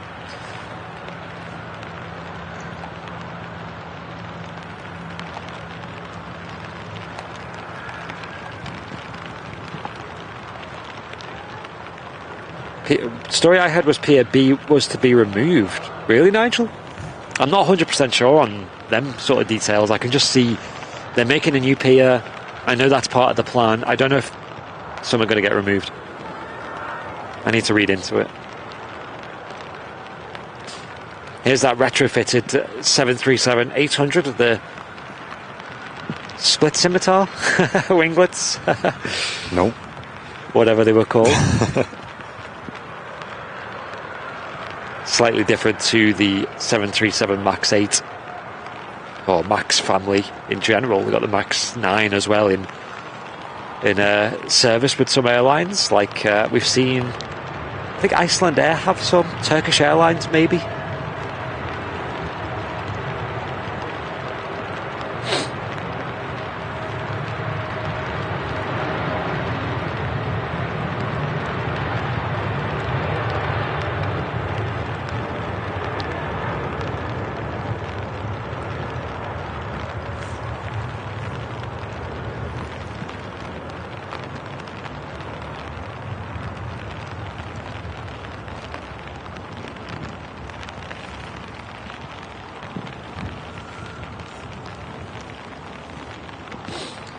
Is it true that all flights to Turkey go from Terminal 2 now? I'm not sure. I mean, it depends on your airline.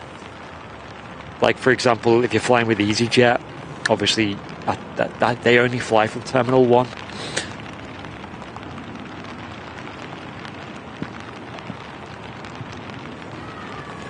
Alex Nadler, thank you very much, mate, for returning for 7 months of support. Saying lucky number 7. It's been a fantastic outlet for me, a long way from Manchester, but thanks for making me feel welcome. Hey, mate, everyone's welcome in this channel, mate. So thank you very much for tuning in and being a regular viewer of the channel as well. We really do appreciate that. Returning for 7 months of support. That's awesome. Thank you very much. Rain is just pretty relentless today. Yeah, it seems to be now settling in, doesn't it? This arrival should be a bit of a spray if she uses a full reverse thrust. Oof.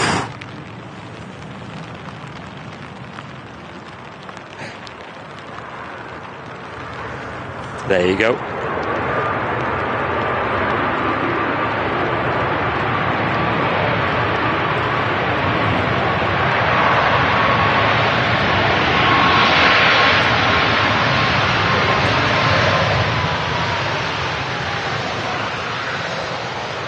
Irish designated Ryanair 737-8200 coming in. Usually our Irish designated the Maxes that have the Ryanair scheme. Obviously Buzz and Malta Air have some Maxes as well, but they'll be in usually in their own little scheme. Gary said he's bought a Lego Concorde and he's not going to build it. It's been wrapped up and put safe as a collectible, in my opinion. So he's keeping it for the long term. Ah, not a bad idea, that, actually, mate. Is it a limited edition thing? I feel like it is. I think I read that somewhere, but could be wrong. It looks so good, that Lego Concorde. I've actually watched a few people doing reviews and things of it. I want one. It's just so big. Yeah, I guess it's one of them where most people who buy Lego are buying it to build it, aren't they? Yeah, it's over a metre long. Loopy saying there's 90% chance of rain until at least 3 p.m. Okay. Yeah, it's looking that way, mate. Looking around us. Yeah. But thank you very much for tuning in today, guys. Hope you're enjoying the aviation action on the show. Plenty of viewers tuning in today. Crazy numbers. And next to arrive with us in from Ibiza, another MAX aircraft from TUI. And that's followed in not too far behind on a repositioning TUI Dreamliner from London Gatwick. Left 15 minutes ago and it's 20 minutes away from us. However, where it is on the map, I think it's more like 10 or 15 minutes. But we'll be seeing a nice Dreamliner, and fingers crossed it gets off in front of us as well. Do you want to pass me one of them gloves? Yeah. Call me Michael Jackson. Give me the right hand one. Just, everything's drenched, so I'm just having to dry things out. Oh my gosh, I'm drenched. Thank you. I thought for a minute, I was like, is that the right one? I had to think of putting them on. Is that the right one? Is that the wrong one? Oh, hey, cheers, Rachel. Thanks very much for tuning in. I hope you're enjoying it. Yeah, we are moving into the winter months now here at Manchester. Yeah, I need some... Anyone know any good gloves out there? We need gloves that are waterproof, but also have that kind of... What would you call it? Magic finger... What do you call it? You can use them with smartphones and that, because obviously I don't want to have 3 pairs of gloves. I just want one. Yeah, so what we need, guys, this is the brief, chat. Waterproof gloves that are nice and warm. They have to be waterproof is the key. Not water resistant. They actually have to be waterproof. And they have the thing on where you can use your phone on them at the same time as well. Yeah, because it's either one or the other normally, isn't it? It's and the last ones we bought last year, I bought some big, thick ski gloves. Obviously waterproof, windproof, and they had the magic touch thing on them, but they were just too thick. Yeah. And it was like, it's hard to like get a nice smooth action on the tripod. They need to have some, like, I'm willing to spend a bit more money on ones that are do a good job. The like, magic finger is definitely the key, guys. We need to make sure Andy's got a magic finger. I need a magic finger. Right now I am the magic man. I've got one glove on and one glove off. Mad skill. There you go. Let's see how I do. Hope you guys are enjoying. Us getting drenched, so you guys don't have to.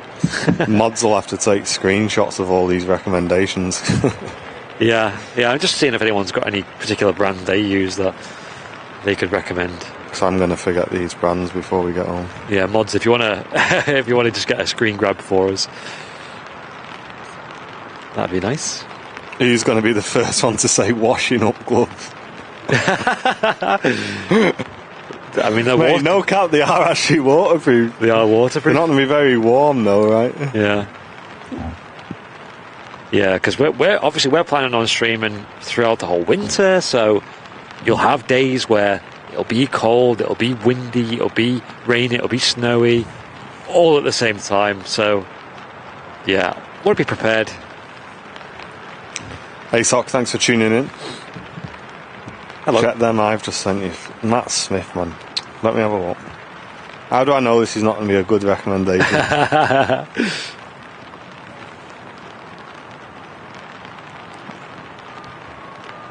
Oh no, he's actually sent an actual recommendation. Nice. Okay, nice one, Matt. But are they waterproof though? They don't look like they're going to be waterproof. They can add. There's a power button on his index finger, but I don't know if they're going to be waterproof. Right.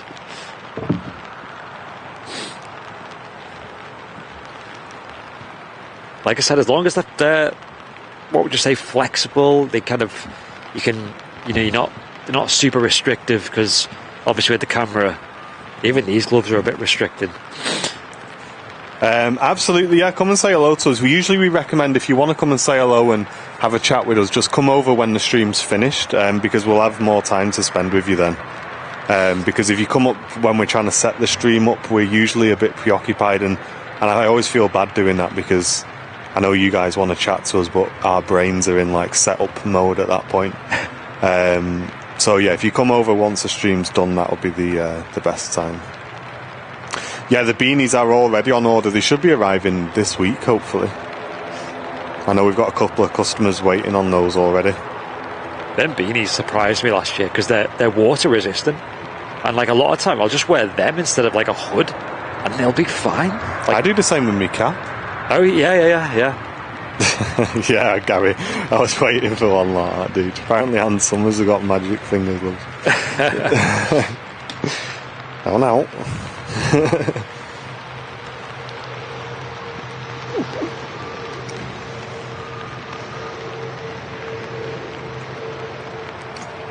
Not as much reverse thrust being used by the Max 8. Oh, nice cup of tea. Nice. Have you not got your flask today? I've not, no. I think I left it in the office. Oh, did you? So, I've somehow ended up with two. Oh, maybe you've got mine then. Well, either I've got yours, or the one we took a picture of, did you then put it on my desk after? Because I just grabbed it and took it home. And then Jen said, "What have you brought that on for? You got one already, you got two now." Yeah. But they both had bruising, so I can't. Yeah, I have to keep it now. Unless anyone wants to double brew, buy a pre-used second hand. Save a few quid. The Airliners Live warehouse. Yeah. Like you. One previous owner. Yeah. Two previous lips. North Face gloves for photographers, says John. Yeah, I'll have a look, mate. That sounds adequate. Sarah's mixing it up a bit, saying, "How about you get some why don't you get some like marigold gloves, Okay. but then put fingerless gloves over the top, Okay. so that kind of like keeps you warm and keeps you dry at the same time. He's just there with big pink gloves on. Just steal the ones out of our kitchen. Chop the fingers off them.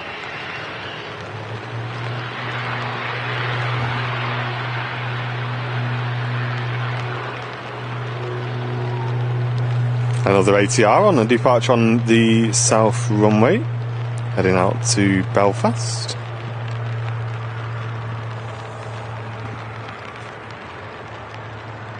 Yeah, there's been a lot of ATRs today. Mate, I'm curious to get back to the office and see how that paint's dried. Yeah? I'm going to stop in on the way home today because I need to pick the parcels up as well. Drop them off with the lady. She'll be happy to see you. I know. Yeah, not the best weather today, Pink Snake, but it's Manchester. That's the explanation you're getting. It's Logan Air ATR over there on the taxiway. Probably going to make a departure soon. There's a plane emerging from the sky. I know. Did you say that there was a Dreamliner coming in as well? Yeah, so it's number 3 to land by the looks of it. We've got a Scandinavian coming in first from Oslo, and then a Ryanair from Alicante, and then the repositioning is on a downwind after them. Cool. So something nice on the way in. No chance of early visibility on them then. It's just No. this super low cloud base, probably about 1,000 feet now, I'd say. It was a lot lower at the start of the stream. The planes were just taking off and just disappearing. Right at the start of the show, we had a Dreamliner depart and it was just gone. Don't let me forget at the end of the show, they've forced a firmware update through. So we need to restart the unit when we're done. Okay. And let it update. And test that it works before we go on. Chat, don't let me forget, at the end of the stream, just say firmware update in the chat, mods. I need to restart one of our units. Yeah, we'll know what that means. Because I'll switch it off and then turn up at the RVP on Friday and it'll say, we are doing a firmware update, and it'll take 20 minutes.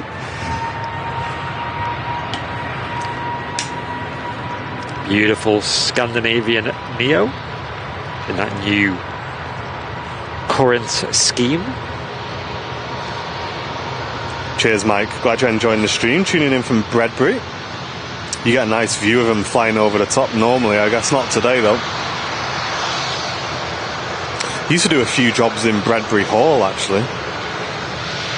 That was one of our regular clients in there doing an event.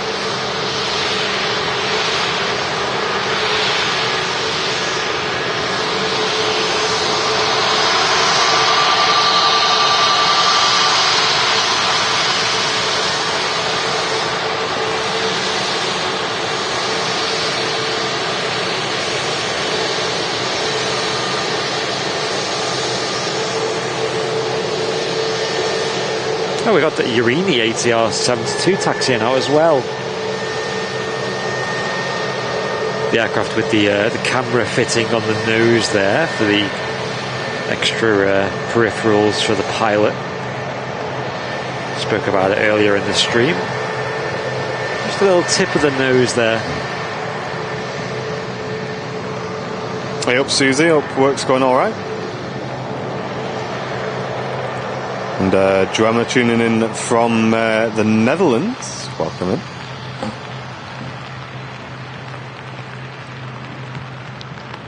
It is. It's the Dash 9 variant, yeah.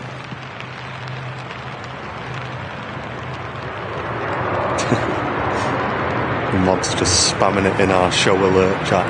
Guys, I'm going to forget to look at that. We've got 2 hours yet.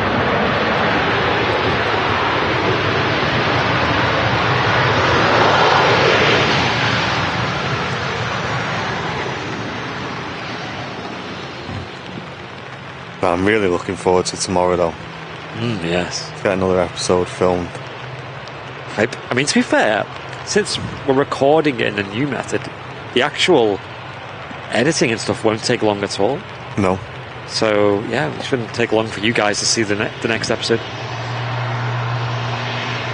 I mean, I guess if it's good, you could just upload it straight away. Yeah. Might need a bit of a trim and stuff, but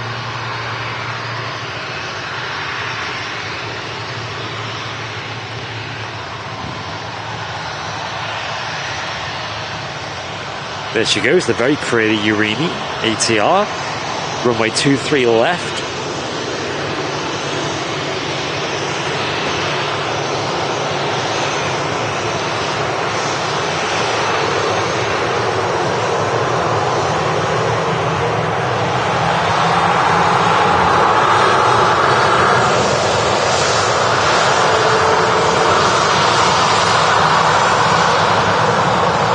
Hope everyone's having a great day and enjoying this stream so far.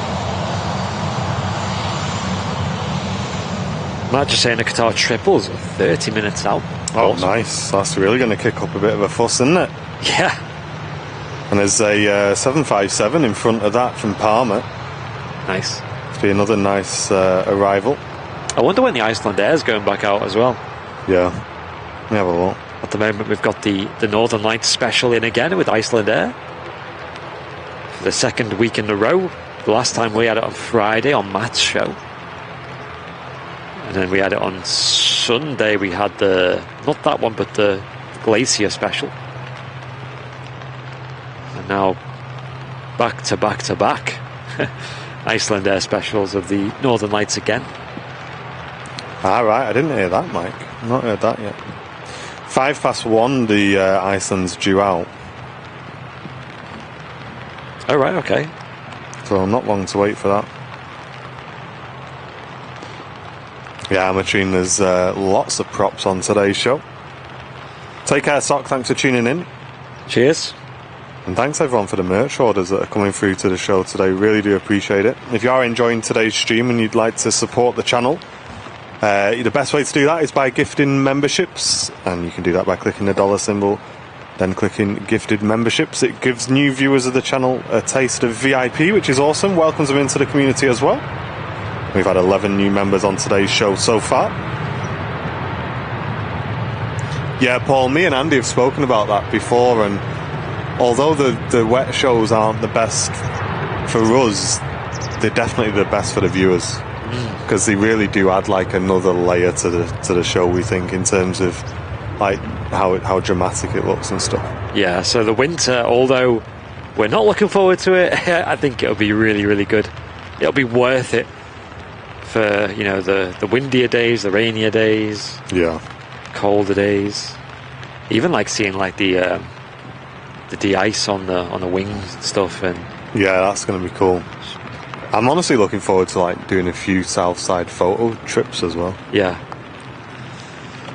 After the Sunday show, I went over to Lady Lane, which is the end of 23 left. You can get the rotating shot of them head on. And I put some clips on. I did a YouTube short, put it on Facebook as well, of the A380 departing, and it's such a good spot, that. Such a good spot. I'd be curious to see how some 16.9 stuff works on Twitter, you know. Yeah. Because I know they've updated it so you can upload long form content now as well. But maybe we should throw a few 16.9 clips on there and see how they do. Yeah. Yeah. I'd love to go back there and get a couple of departures. I only got like 3 or 4 because it was like I could see why we end the Sunday show when we do, because I went over to Lady Lane and I was there for about an hour and I got about 3 or 4 planes. Yeah, it's not great after that, is it? Yeah. I went, got there for 11 and got some decent stuff for a few hours. I think I left about 2:30, so there's a decent bank of traffic there. Yeah, I was there for about 2:30 till about 3:30, I think, something like that. I can't remember. Hey, and Graham, cheers, mate, with the 30 months. That's a long time. 30 months of support, saying, afternoon guys, you've made an awesome job of the studio. Cheers, Graham. Yeah, we'll post some more pictures. I mean, you guys will see it on the next podcast, eh? We're looking forward to that. Yep. And what I'll do is I'll put the behind the scenes pictures in the newsletter at the end of the month as well for everyone to see. Yeah. But for the time being, them VIPs can see it on the VIP lounge, and YouTube members only posts as well. And Graham also gifting an Airliners Live membership to the community, putting us on 12 new members today. Thank you very much, mate. Really appreciate that gifted membership. Legend. It's a wide body arrival by the looks of things. Yes, let's hit that record button.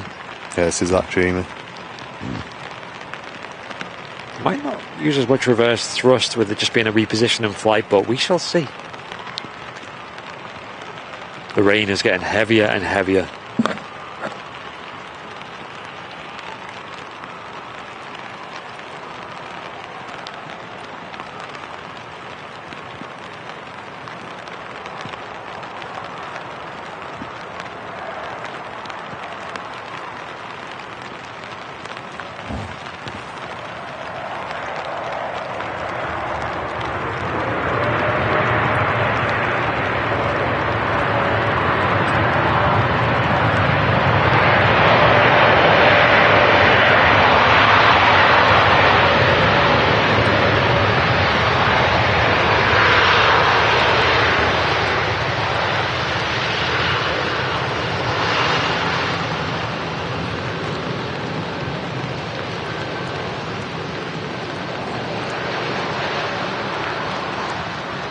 She stopped pretty quick. We're going to get the head on as well. Yes.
That aircraft positioning in from London Gatwick. So no passengers on board that one, which is why it got off so soon. And a question in the chat was saying, what time are you guys on till? About another hour or so left of today's stream. Yeah, we usually sort of pick a time. Like I said, with the Sunday show, for example, after 2 o'clock, it gets so quiet in Manchester. So take care, Mick. Thanks for tuning in. Yeah, see you on Friday, mate. EasyJet over on the south side, waiting to go out to Rhodes and crossing over the Ryanair for Fuerteventura. yeah, they're very modern, the Dreamliners. They have a lot of technology that sort of. I don't think they use the engines for the pressurization and packs and what you call it, aircon. They have a crazy level of new technology to make it really comfy and quiet. And I think as a pilot, it's a nice aircraft to fly as well. You have nice big displays, and on the Dreamliner they have the head-up display as well, which tilts down from the ceiling, and you can get a display up that displays things like heading and speed and altitude. Yeah, and it has flight path vector as well. Yeah, like a fighter jet. Yeah, so as they're coming in, there's like a little circle that shows whereabouts. You can see through this heads-up display and see obviously the world outside, and the circle shows where you're going to touch down. So as you adjust the aircraft, that circle moves retrospectively. So you can. It really kind of gives you another level of understanding of what's going on with the aircraft, which is pretty cool. I'm not sure, I don't know if any pilots would know, maybe drop us an email if there's any pilots watching this after the stream, but whether or not those heads-up displays in the aircraft are SOP or whether it's pilot preference. It'd be interesting to know if you guys have to use them, or if it's your choice whether or not you use them or not. Because I don't think they're even that needed, are they? Because you also have the primary flight display and all that, and they'll have the info there anyway. Yeah, but the whole point of those heads-up displays is that you're not taking your eyes off the window. Yeah, that's good. Yeah, so you're always looking outside, and it brings those displays in one place rather than like head up, head down, keep checking. So it's supposed to sort of help with that side of things. But I wonder if there are any cars with that on. Imagine like a car where it shows this. I remember there was a bit of a fad where people were getting these little projectors and stuff that like does a display on the windscreen of like your speed. And... Well, a lot of cars these days do have the speed one on there. Wow, okay. The newer cars and stuff do. That's cool. Because our lease is up in May. So I've started to look at obviously what it's going to get replaced with, and a lot of them do have it. That's cool. And it's pretty cool, but I don't really see them using much more than just that. You know, just the speed. Speed, yeah. Maybe your gear if it was a manual, I guess. Or like some sort of navigational icon, but... Yeah. Imagine. One thing I have seen a lot driving up and down the motorway is them wing mirrors that have got the blind spot protection on them. I see that a lot as well. So they flash red as there's someone next to you, sort of thing. And to be honest, on my car, the wing mirrors are terrible, mate. There's really? A massive blind spot on them. So I wish they had it on that. When I was in the US, a lot of cars had that, a lot. It was super common. And it's kind of like nice when you're against a car that has that, because you know that they know you're there, if that makes sense. Because that's the thing with mine, like, I couldn't believe how bad the wing mirrors were. It's the worst car I've ever had for wing mirrors. Yeah, that is strange. There's been a couple of times where, like, I've gone to go and I've just had a second look over my shoulder and seen somebody there, and I'm like, wow, you can't even see them in the wing mirror. My mum's got, like, the opposite. She's got a small car with big wing mirrors. It's a Mazda 2, I think, or 3, the hatchback. And because it's a small car, big wing mirrors, and they've got the kind of slight warp to them that lets you see further out. Right. You can like see behind you with them. It's weird. It's like a truck. Yeah, I've seen that as well, Matt. They have a lot of lorries now have cameras for wing mirrors so that you're not having that blind spot issue. And I've seen it on the new Hyundais as well. They have cameras for mirrors. Isn't the Tesla Roadster doesn't have wing mirrors? It's actually got. That's got cameras as well. Cameras instead, yeah. Mate, have you seen, they're not releasing that Roadster apparently until after the Cybertruck. But you know the 0 to 60 time on that Roadster on the standard version is 1.9 seconds. Oh my gosh. And then Elon, he's having an interview with Joe Rogan about it. And Elon just goes, that's just the base version, mate. Imagine. Wow. That's the Roadster 2.0, isn't it? Or the Roadster 2, I think they call it. Yeah, whichever one just looks absolutely crazy. 1.9 seconds. Yeesh. Yeah, because at Alton Towers, there's a roller coaster that does like a 0 to 60, and that's like 2.5 seconds. Rita, isn't it? Yeah, Rita. Speed. And that alone is like enough to, Mate, I didn't find that bad when I went on that, I've been on it once and I really can't remember. I remember it being like fast. I remember it being fast, but I expect it to feel a bit different. Yeah, I think... But when that guy took us in his Tesla, I was blown away by that. Yeah, what blows me as well away is the centre of gravity. Yeah. It's so low, it feels like you're in a Formula 1 car. But the thing is, like... Because our car is through Jen's work, so she gets like a really good price and everything because of it. And all of the cars, which are the same price as what we're paying now, are all electric. And anything that's like a plug-in hybrid like ours or a just a petrol, they've whacked the prices up on them. So it's like they're trying to force you to go electric. Ah, okay. But the thing is, in my opinion, I don't think the infrastructure's there for electric yet. Because we live in a flat. Yeah. So I can't have an electric car at our house because there's no way of charging it. Unless you sat there for hours at a time trying to charge it wherever you go. Well, I wouldn't even be able to run a cable out to it because we're on the back of the flats and the car park's on the front. Yeah. So there's that. And then also, I know a few people are getting like these charging points on the lampposts and stuff. Obviously, we don't have that. And there's one charging station up the road, and there's only 2 sockets on it, and they're always full. So Wow. it's impossible to charge them. So an electric car for us, although I could quite easily get away with an electric car because I'm commuting to work, which is 10 minutes, and we're driving to the airport, which is 25 minutes. Yeah. So an electric car to me is completely fine, like with the range and everything. And when we go on holiday, it's no more than like 200 miles. So an electric car would be absolutely bob on, but like I say, we physically can't get one because we've got no way of charging it. Is electric? Because electric's quite pricey. Is that like? I mean, fuel's pricey as well, isn't it? So I wonder if you actually save much on that as well. I don't know. Who knows? But yeah, it's, we need one of them. I wonder if it's going to be like one of them things where, you know, like when you never used to see Teslas, and then all of a sudden you just see them everywhere. Yeah. I wonder if the same's going to happen with chargers. Yeah. You just hardly see them, and now all of a sudden they're just on your lampposts and stuff outside. The lamppost idea is quite smart. I've seen that in a couple of estates and stuff. Yeah, because most lampposts, don't they have like 16 amp outputs anyway for like things like Christmas lights and stuff? Yeah. They've always got sockets just sat there on them.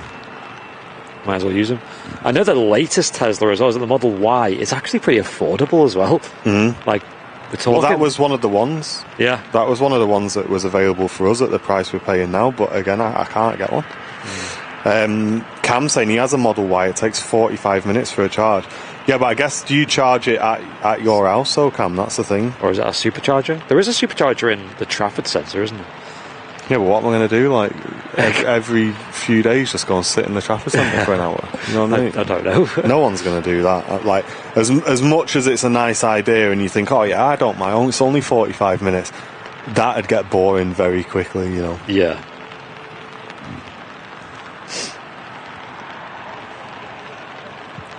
There's an aircraft coming in, I think. It's not an EasyJet, is it? It is. Double trouble. EasyJet on final approach here at Manchester.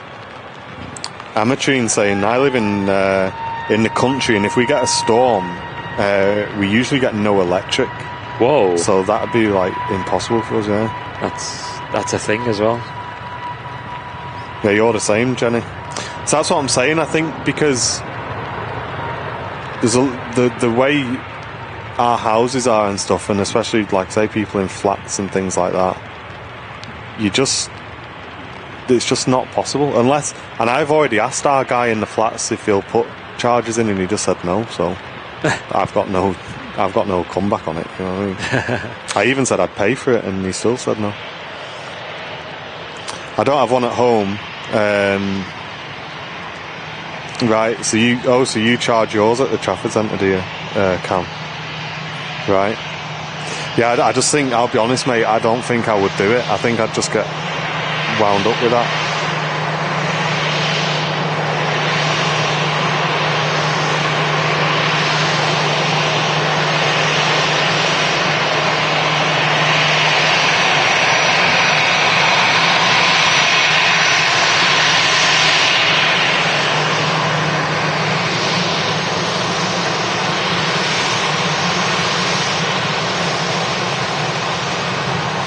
Yeah, you're similar to me then, Loopy, mate.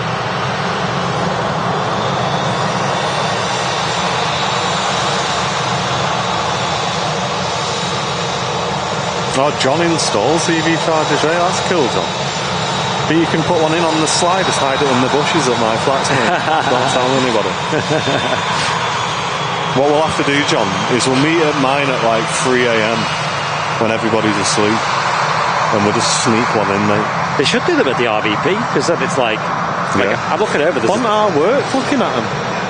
Maybe. I think so, yeah. I'm looking over there. There's a Tesla there now in the car park. Like, yeah. You know what I mean? Instead of sitting in the Trafford Centre doing nothing. You could be charging here whilst we're doing the show. Exactly. Mate, yo. People could come here and charge and watch some planes. Easy.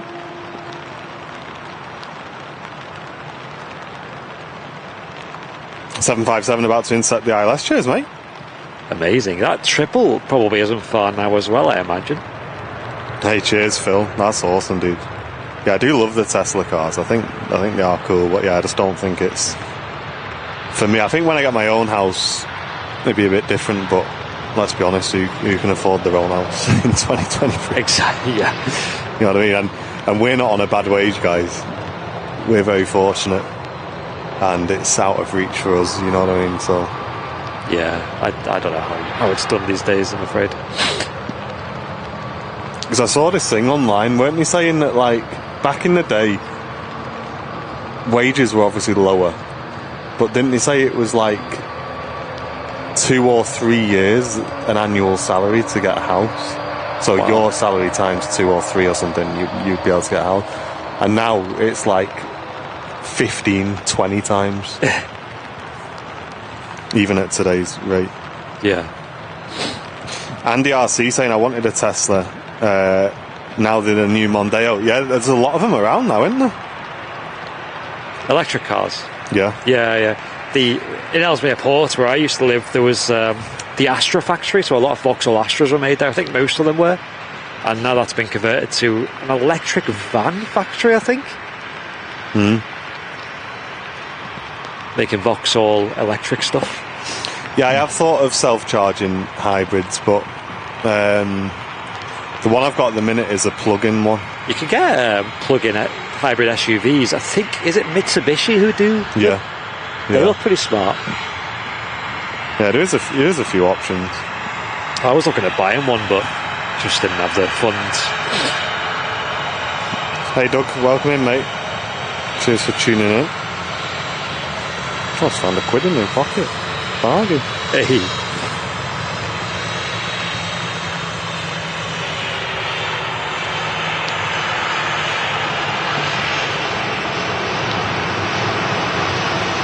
TUI Dreamliner. TUI, it's a small Dreamliner. Your ski goggles mixed up. Yeah, easy son.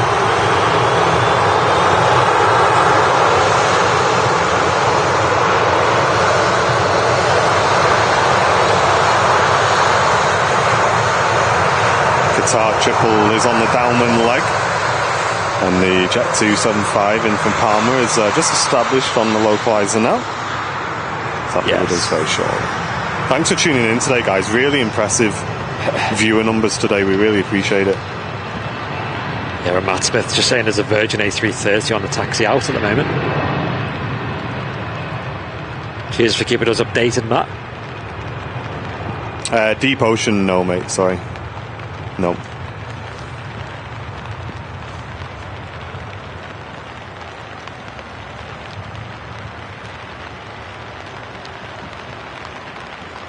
Oh, the rain's getting heavier.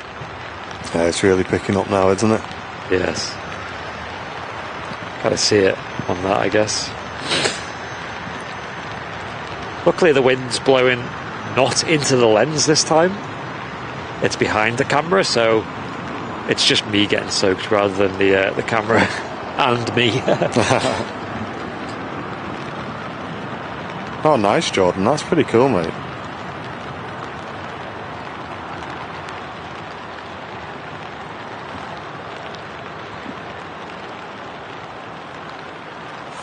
Ryanair just touching down next to arrive in from Dublin. It's just a short hop across.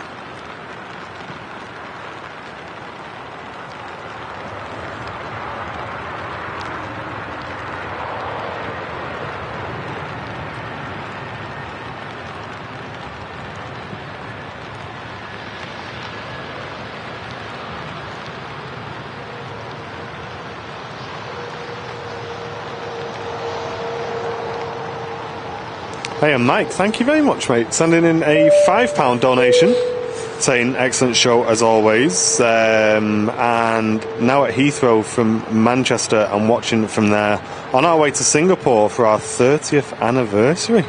That's awesome, mate. Hope you're having a great trip so far, obviously on the first leg. And yeah, I hope you have a great time in Singapore. My mum was there last Christmas and said she absolutely loved it, so I'm sure you'll have a fantastic time, mate. It looks like a great city. And congratulations on the anniversary as well. Let's get some celebrations in the chat, guys. as the Virgin Atlantic A330 crosses over the runway behind the Ryanair that's just landed.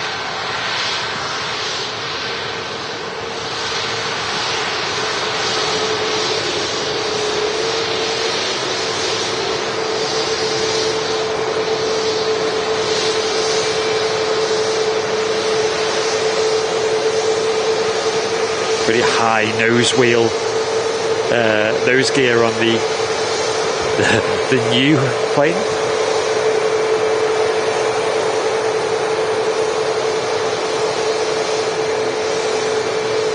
Looks a lot higher than the 737-800 series. That's to give the plane a bit more clearance to fit in those larger Leap 1 Bravo engines. Not quite as tall as the 757, but it is noticeable. Hey Malcolm, great to have you with us. Thanks for tuning in.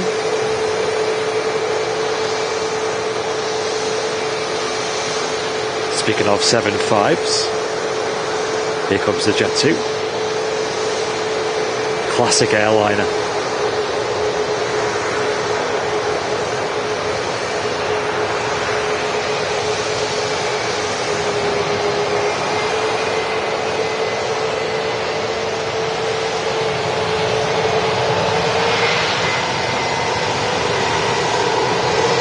Both reverses being used on this 757. And Jordan, a brand new business class Airliners Live VIP. Thank you very much, Jordan, putting us to 13 new members today. Thank you very much, mate. Welcome to VIP.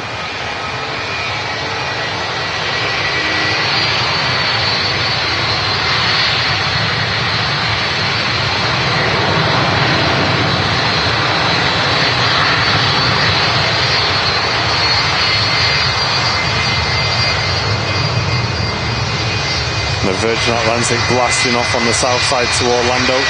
Ryanair next to landing from Berlin, and that's followed by the Qatar triple.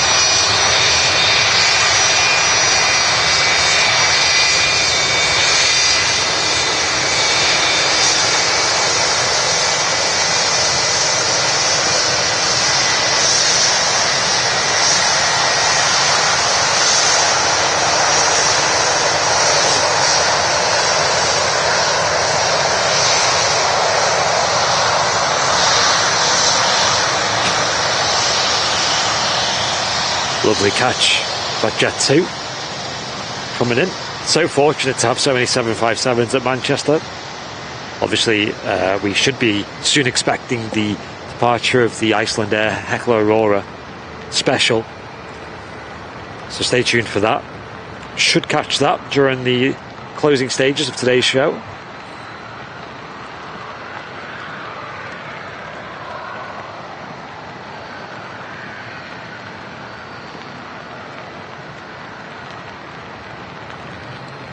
Been relatively busy here at Manchester today as well. Yeah, NetJet's corporate jet. And now to Norfolk on the south side behind the Ryanair for Naples as the Ryanair touches down from Berlin on the main runway.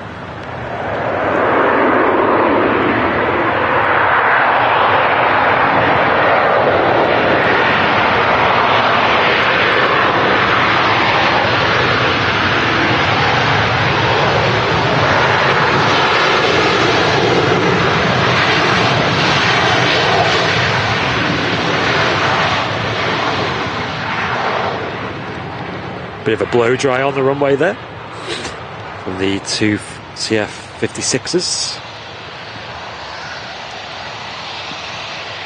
Iceland Air now pushing back, says Will P. Yes. Hey, good lad, Will. Thanks for the info, mate. Lovely. Yeah, Craig, very wet conditions today, mate. A lot of spray being kicked up from the runway. Qatar was apparently reporting that they're very low cloud ceiling, so they're next to land, still not visible, although I think the lights are just shining through a touch. Yeah, I can just about see that. Let's have a look. Qatar Airways 777 emerging.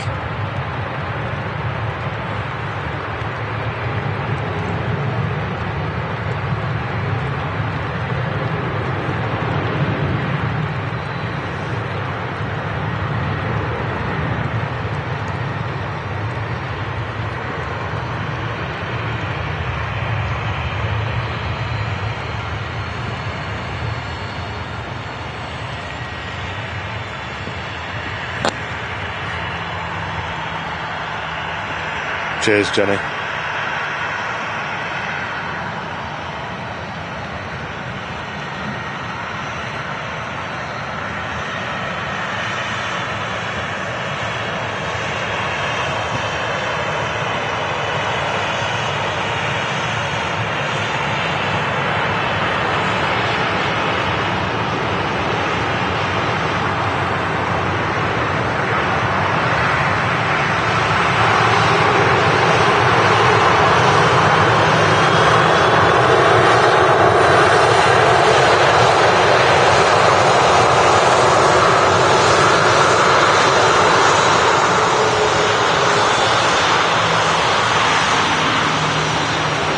Just idle reverse being used by the Boeing heavy airliner.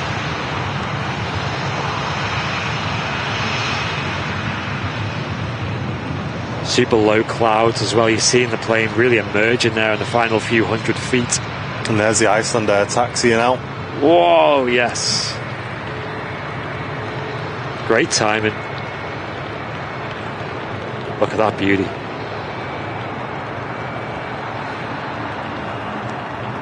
So pretty. Going to be using 23 left for the takeoff.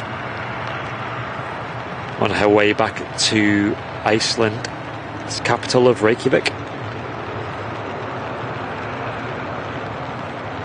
Hashtag my stopover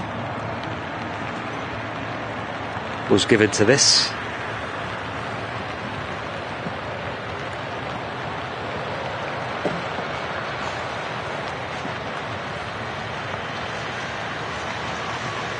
Yeah, in my opinion, the best looking airliner in the skies today, this one. 7.5 in general, but this livery in particular.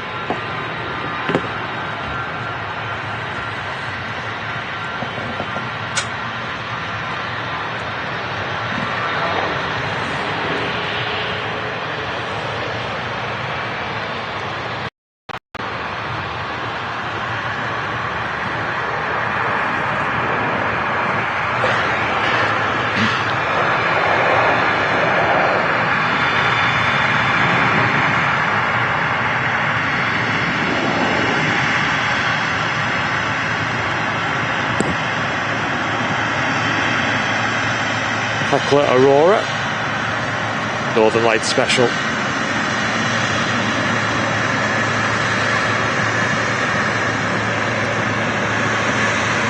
The contrast between that body and the yellow engines of Iceland Air looking super nice. And the raw, the sound of the Qatar Airways triple as well.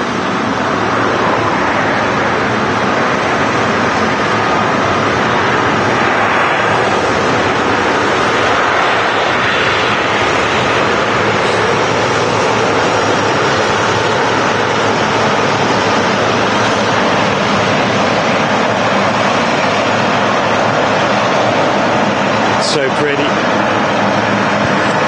huge thanks to Amanda, who's just upgraded her Airliners Live membership to crew seats. Yes. That's a huge upgrade. Thank you very much, Amanda. That'll help the channel a lot. Really appreciate that. 13 brand new members on today's show.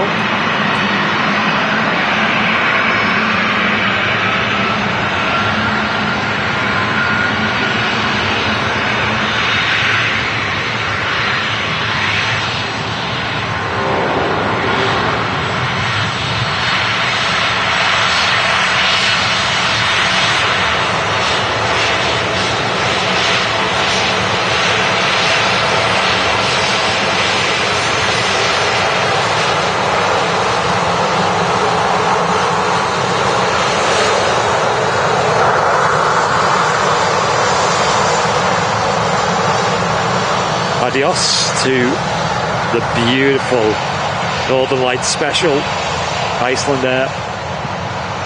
Such a treat to see that today. Along with the Glacier Special on Sunday.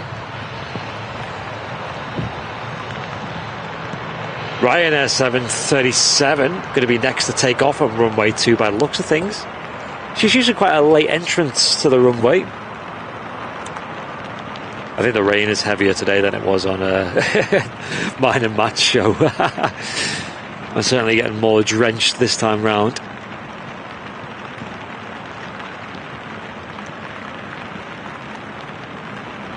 Hope you guys are enjoying it though. The views are spectacular. Makes for a nice clean image, and colours look really good, I think. And obviously the spray when the aircraft touched down. Really, really cool. Don't forget, folks, hit that like button if you're watching on YouTube. That really does help us out massively. What that does is shows YouTube that you guys are enjoying the stream, and it helps YouTube to recommend the live stream to more people, and maybe more people might find this stream entertaining as a result of your like button press. The next live show here at Manchester will be on Friday morning, probably around 10 a.m, although we might be live at about 9:30 depending on how quick we can get everything set up. And we'll also have MacCam as well. We've got a slightly different plan for MacCam on Friday though than the usual Sunday show, so stay tuned for that. And no Sunday show this weekend.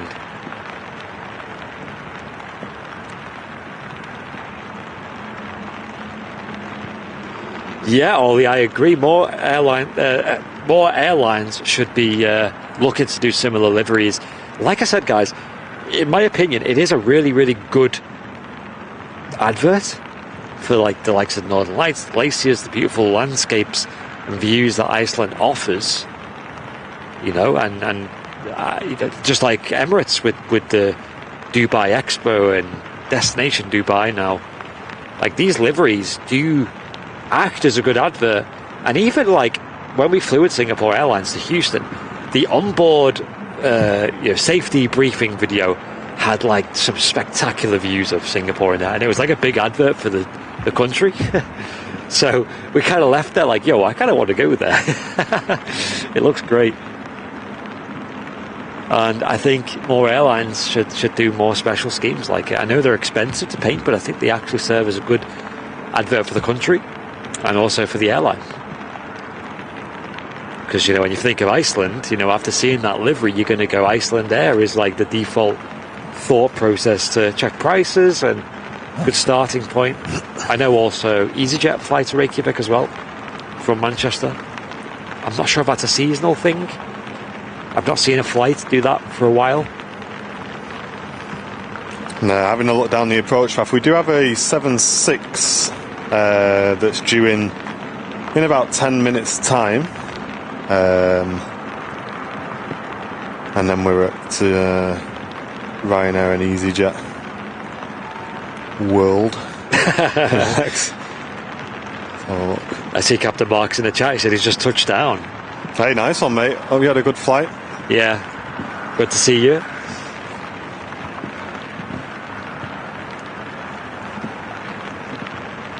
Always good to see Mark. He's a very busy man. Really appreciate him taking time out of his busy life to come on the Airliners Live podcast the other week.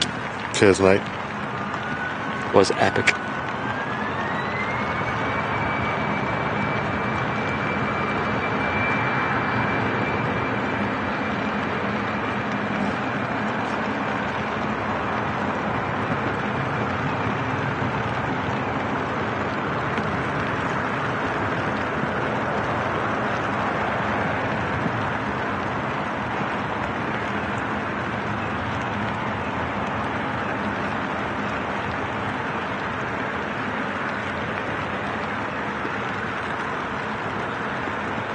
Picking up a bit of a spray there as she takes off. Earlier on, we've seen the arrival of the King of the Skies, which landed here on 23 right with a big spray. I got a good video clip of that actually, so I'll definitely edit that down into some kind of clip. Usually post clips on our YouTube Shorts or Twitter quite often, sometimes Facebook as well, but a good platform to follow us on is Twitter. We do post quite often on there. Take it easy, Mark. Have a safe trip back, mate. Just had a look at the A380. It's already been delayed by an hour. Oh, right. on its departure. So An hour? Wow. we won't be waiting for that one today.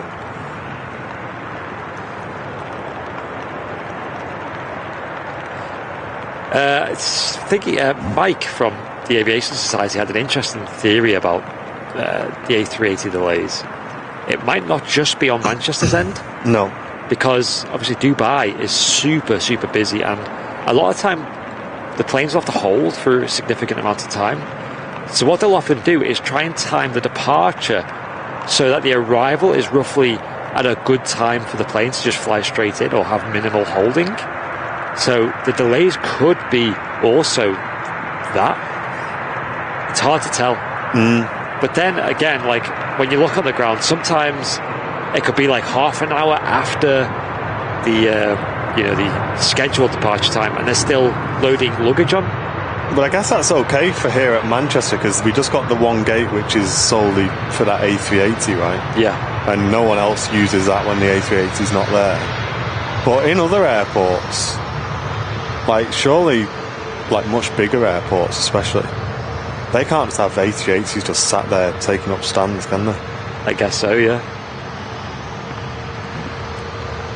EasyJet just vacating here in front from the Isle of Man, and crossing the Austrian back to Vienna. But for those fairly new viewers, it is extremely common for the A380 to be delayed upwards of an hour. It's been a while since I've seen it relatively on time.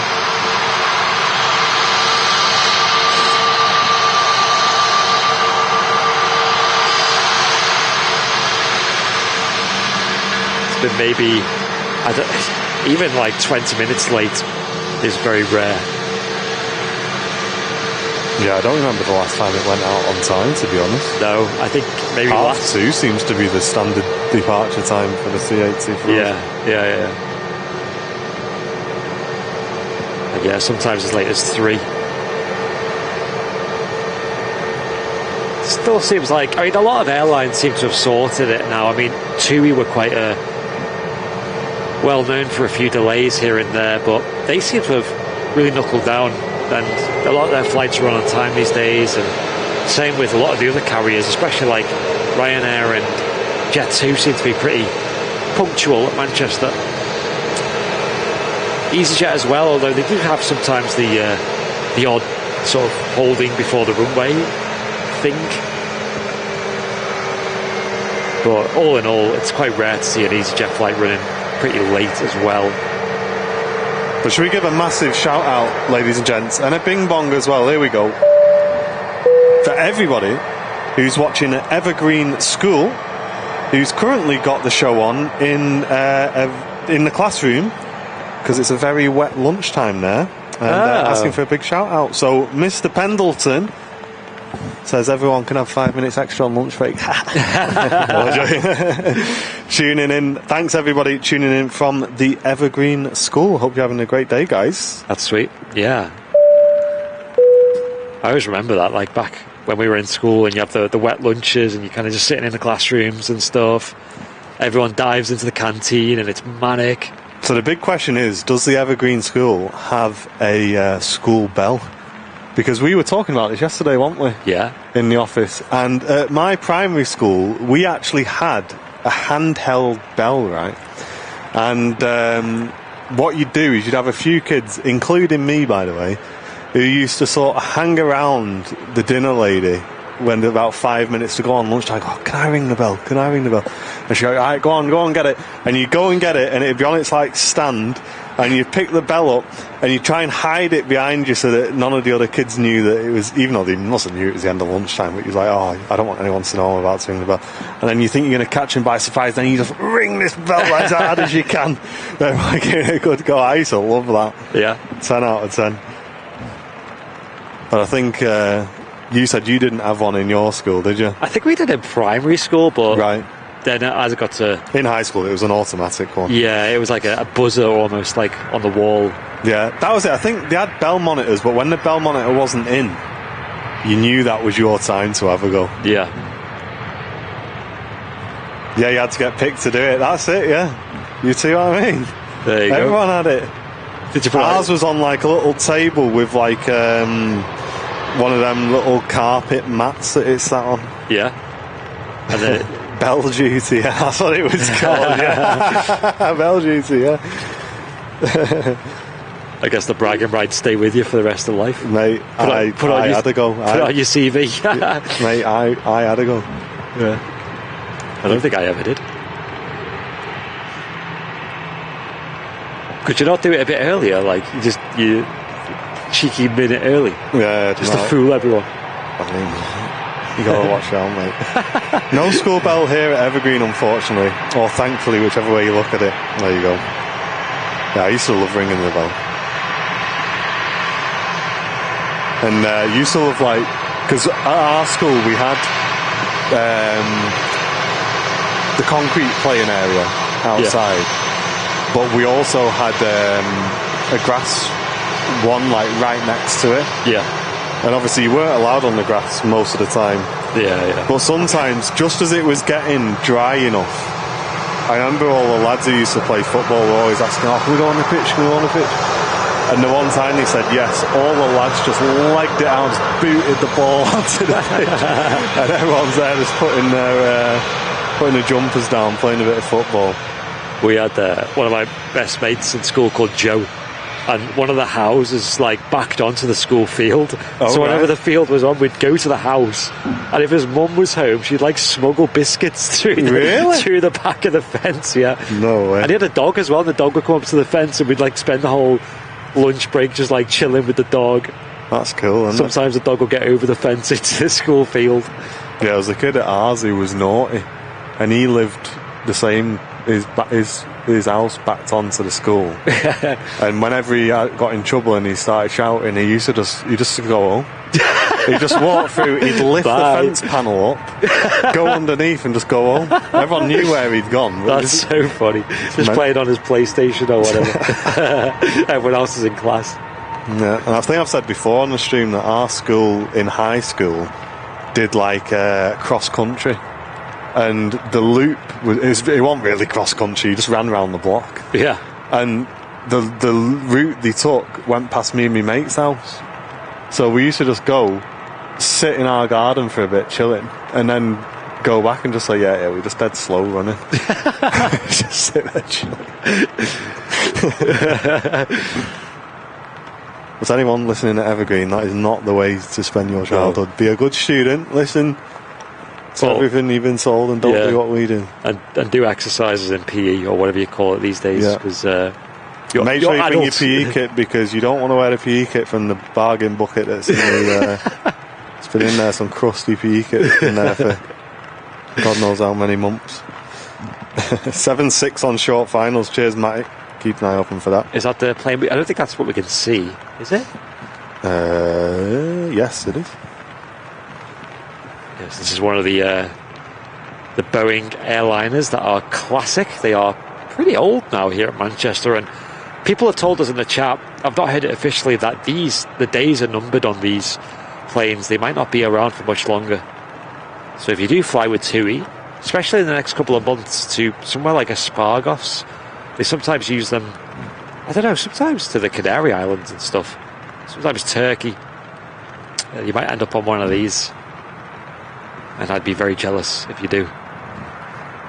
I didn't get milk. I got milk in like nursery sort of age, but it was a tuck shop at ours. Oh yeah, Tangy Tom's, Space Raiders. I don't think they do any of that anymore. I think that was part of the the unhealthy food. Yeah, but it was good because there were people who manned the shop. Yeah. So they got used to, like, handling money, giving change. Yeah. Doing all that. So I think it's quite a good thing that for a school. Like, even if you do some, like, at the end of the day, kids aren't going to buy fruit at a, it does teach them how to go and buy things and check they've got the right change and all that sort of stuff. I think it's pretty good. Yeah. And Owen, thanks for gifting an Airliners Live membership, mate. Putting us to 14 new members today. Thank you very much, dude. Cheers, Owen.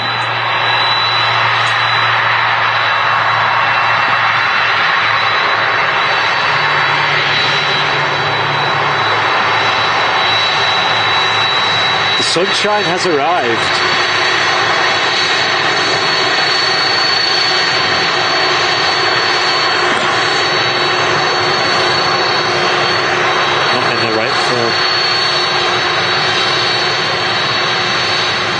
I'll take a 2E76 though, any day of the week.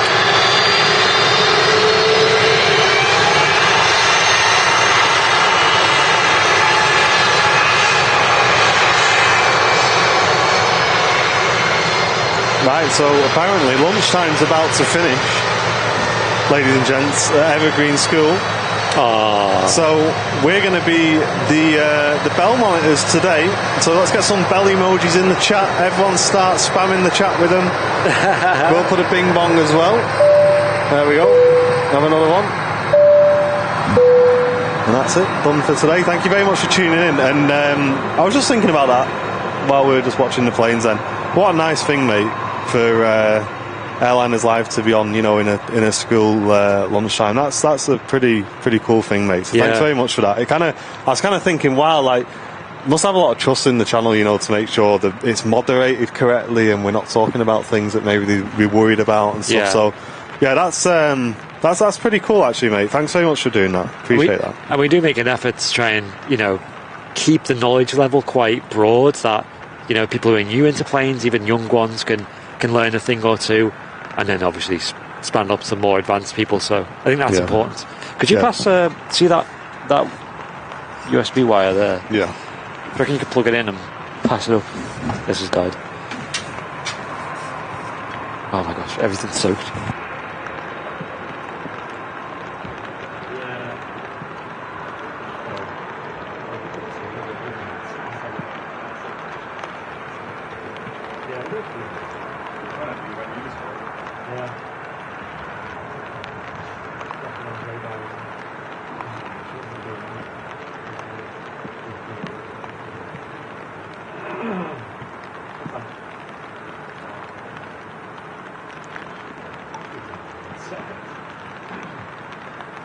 Hey, thanks, guys.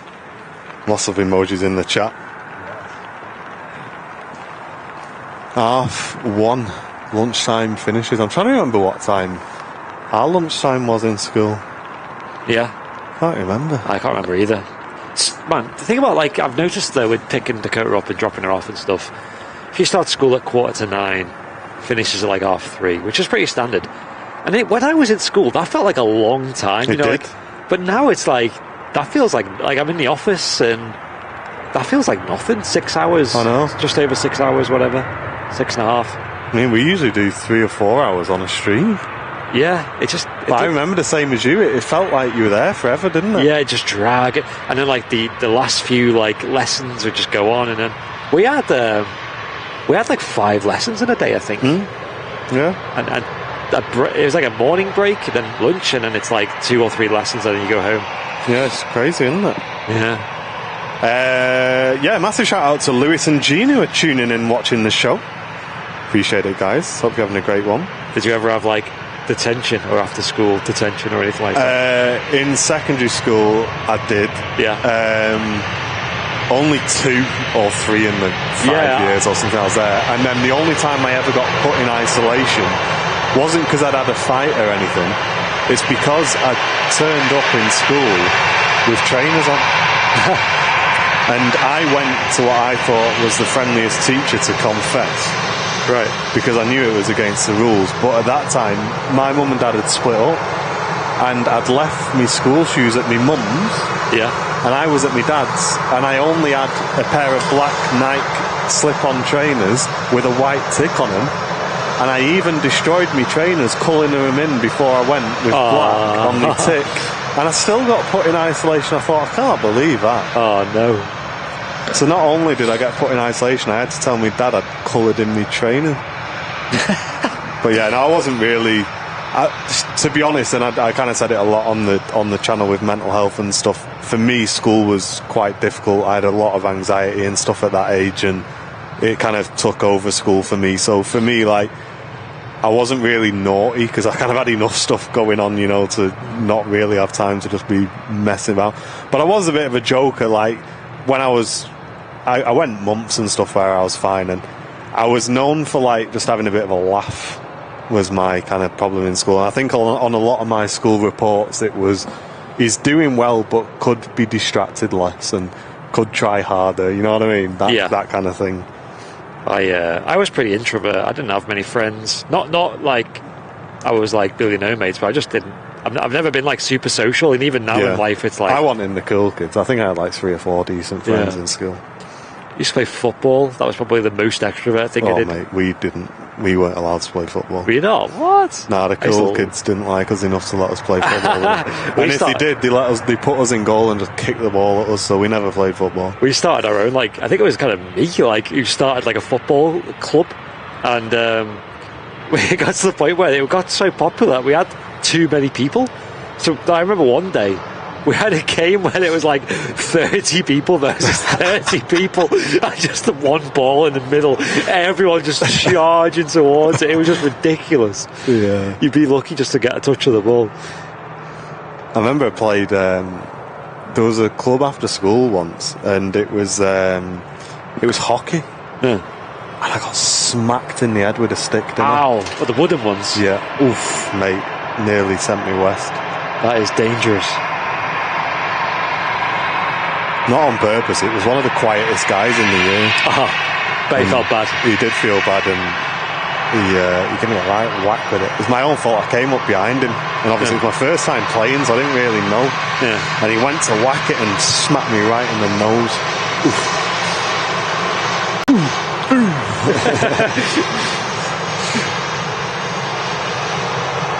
Yeah, we'll go for a few more moments here, folks. Not a lot left here at Manchester. We do need to wrap soon anyway. Yeah. We'll catch a few more arrivals, departures though, and then we'll wrap up. And I hope you've enjoyed this When's Spray show. EasyJet next to land in from Alicante though. Yeah. And there is this beautiful Scandinavian taxi now, which I don't want to miss anyway.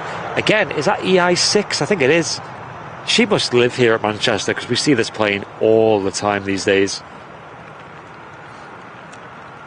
Visibility is opening up a little bit, which is nice. Yeah, I think Michelle, I only got in one fight at school, and the guy started on me, and I got detention as well as him, and I was like, why have I got detention? He started on me. Self-defense. You know what I mean?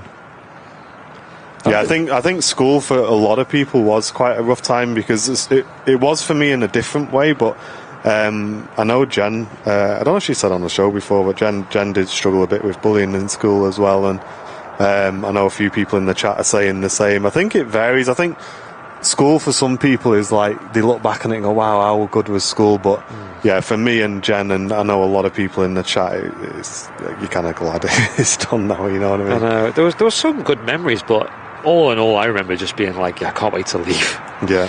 Like, there was nothing like that made me want to stay, really. I loved college, though. Really, really enjoyed college. That was great, because I did music production at college. So, and it was a fairly new thing then, you know, making tunes and using Reason. They didn't have Reason, they used Logic Pro. Oh, music sequences. It was all Mac based, and they had a recording studio and everything. And because I was quite good at playing the piano, I was in straight away with all the guys who loved the hip hop tunes. Nice. Because they all wanted piano, and none of them could play piano, so they were hanging out with me. So I got in with the cool kids in college, and I absolutely loved it, man. Really, really good time.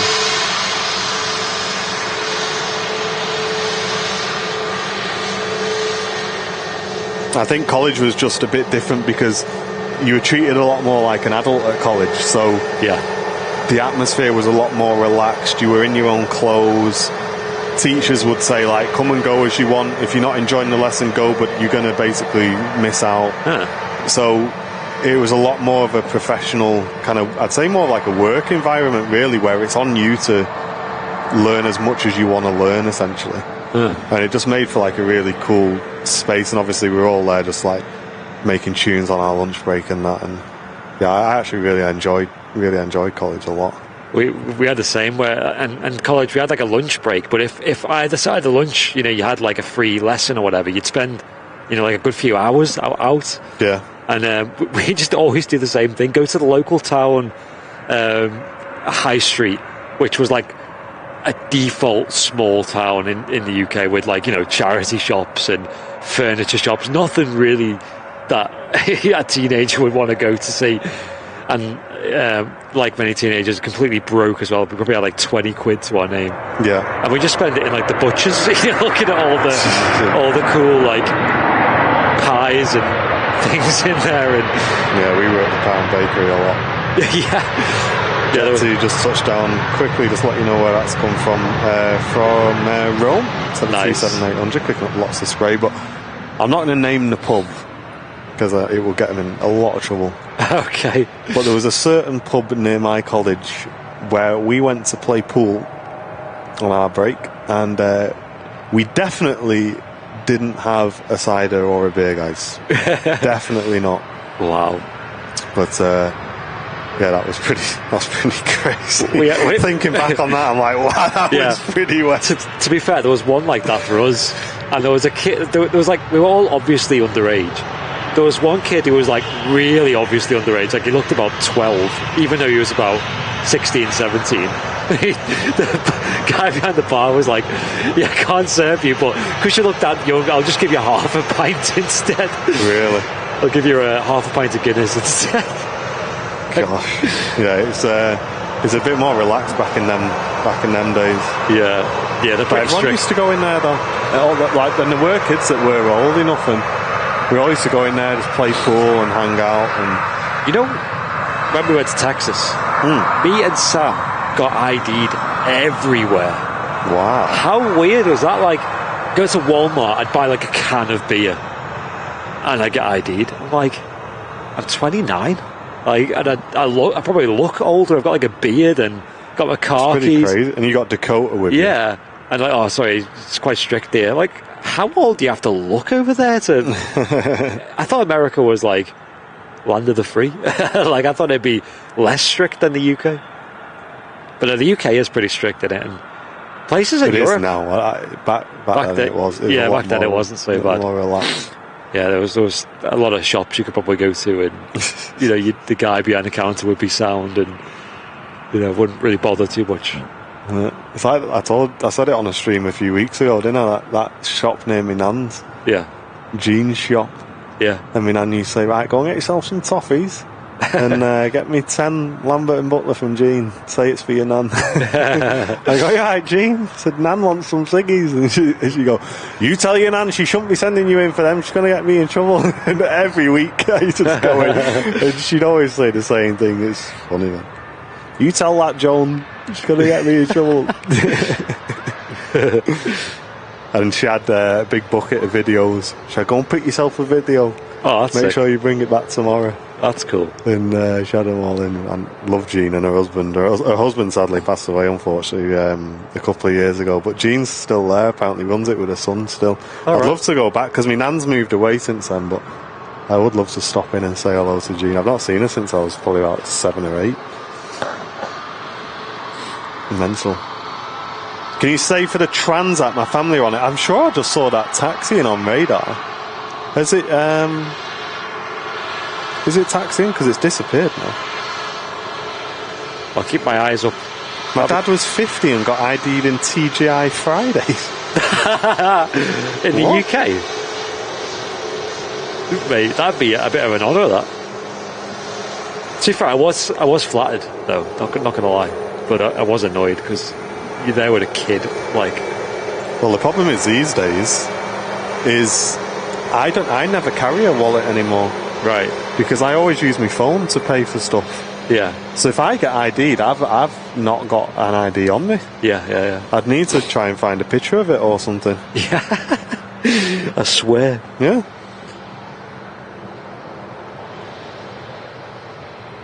What's that? That's just appeared in the chat. That's new. I know, I just seen that. We haven't done that chat, by the way. That's funny. I think it's just reached 100 views. What is it? The travel wallet? Oh, right. Is that today? I guess so. I've 100 people clicked on it. Oh, that's weird. Yeah, sorry for that, guys. We didn't put that in the chat. It's random. Fair enough. It's pushed back. Yeah, no worries. We'll make that the last departure then, guys, for today. You said you got family on board, so no worries. We'll catch that for you if it's pushed back already. And then we'll call it a wrap today. Been really good viewer numbers. We were up over the 2,000s at the peak of the show. Still about 1,400 viewers tuning in. We really do appreciate all your viewership today, guys, and thanks for the 14 new members on today's show as well. That's awesome. And for the super chats coming in as well, and for all you guys smashing the like button for us. Hope you've enjoyed today's stream. I'm really excited for tomorrow now. I wish that could just like come around now, you know. I know. Yeah, get tomorrow sorted. I'm going to nip to the office after this and grab the merchandise for people. I did have it ready and all packed yesterday, and then Royal Mail wouldn't print the labels. And when I spoke to the woman, she said it's going to take an hour for it to clear through. So I was like, yay! So I'm going to go and pick them up today instead. Andy Powers returning for 7 months of Airliners Live support. Saying 7 months has gone so fast. I do love your live streams at Manchester Airport. It makes us think back to when we spent 3 days up there many years ago, back in 2015. Nice one, Andy. I hope you manage to get back up here again, mate, soon. Yeah. And thanks very much for supporting the channel as well.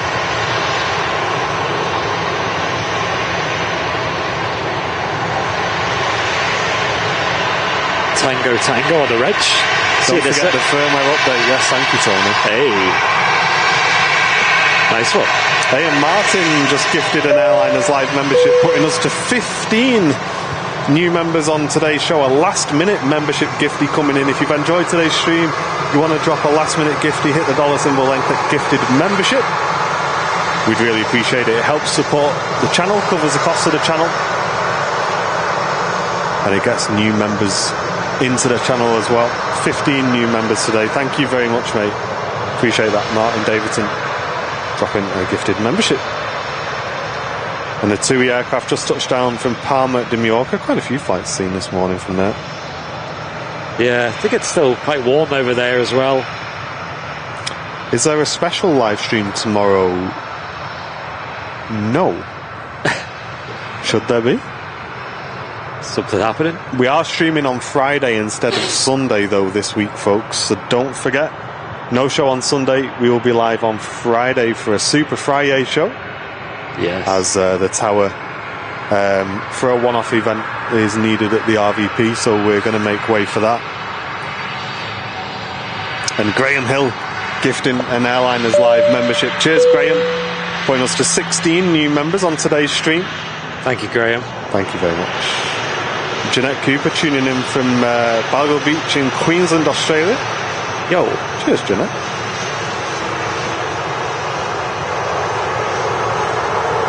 Air Transat just about to reveal from behind the Premier terminal. Our last departure of today's show. It's getting a little bit busier now. Nice busy end to the Wednesday show. Do hope you've all had fun. When's Henry on this week? Well, that's a good question. Yeah, I think he's doing a Saturday, but I did say, if you want to do the Thursday again. Yeah, it was very popular, wasn't it, that Thursday show? Yes, that was like 4 p.m. UK time, which is 8 a.m. for him. And it was a sunrise show, and wow, like everyone who watched it had fun. We loved it. Henry seemed to really love it too. Yeah. So I'm going to speak to him after the show, and it would be awesome for him to do a live show tomorrow. Would you guys like that? Obviously, need to speak to him first, but it'd be 4 p.m. UK time. Hey Mark, it's not a silly question at all, mate. It's a feature that YouTube's put out where people who enjoy the channel can become what's called a member, and that's where you pay each month to support our costs and keep the streams running and stuff. And we have different tiers of membership based on different support levels of money, essentially. So, but if you're a VIP already of the channel, which is a paying member, we call our paying members VIPs, you can gift membership, and that's where you essentially buy some memberships and YouTube randomly gives them out to viewers in the chat. So you never know, Mark, if you get yourself involved in the chat, you may receive one of those gifts, and it's basically a month's worth of VIP membership gifted to you by another viewer, and you get access to all of the channel emotes and everything like that. So it's really cool. It's a nice feature. It's a great community feature, and for channels like us who like to keep things completely free for everybody, it covers our costs, and allows us to continue doing this full time. So it's a really cool feature.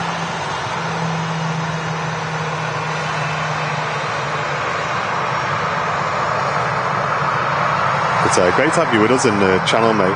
New viewer as well. Welcome to the community.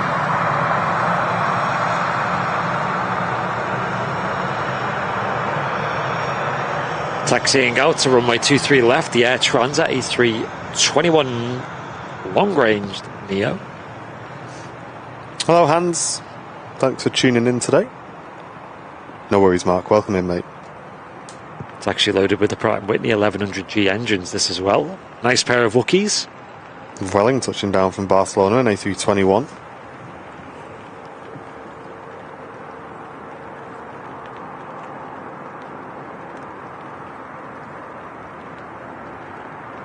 Bit of a bump on the touchdown.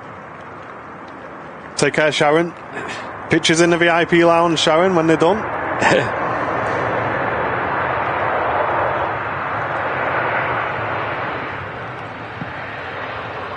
Spot the Dot Airlines. They also use the classic IE engines on the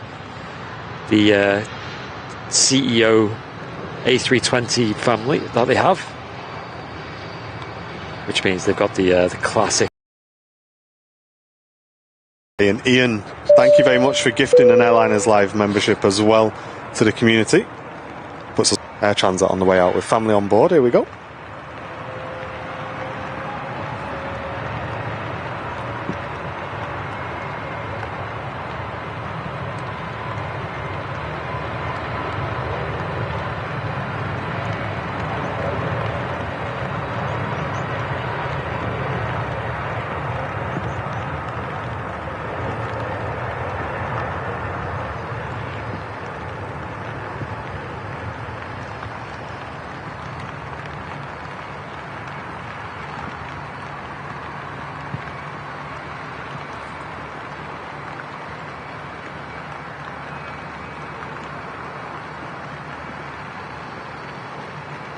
There she goes, back to Toronto. Hope you have a great flight. Yeah, and I think we'll wrap there, guys, because I'm seeing massive dropouts on our signal now. So I'm going to go and do this firmware upgrade that they've sent through to us, and hopefully that fixes that. Nice. Okay. But thank you very much for tuning in, guys. Hope you have enjoyed today's stream nonetheless. And we're going to be back live with you on Friday for your Super Friday show this week. We're going to have Matt Cam, all the cams, yes, the wet cams, spray cams. Yeah, I think it's forecast to be rain again, so yay. It is Friday after all. Thanks very much, guys. We'll see you all on Friday. Going to head back to the office now, check on the painting, see how it looks, and get the merch shipped out as well to you guys. So thank you very much for tuning in. Been great to have you all with us, and thank you, Tony, for the firmware reminder as well, dude. But for myself, Martin, and Andy up on the camera, thanks for tuning in, and we'll see you all on Friday. Ta-ra. Cheers.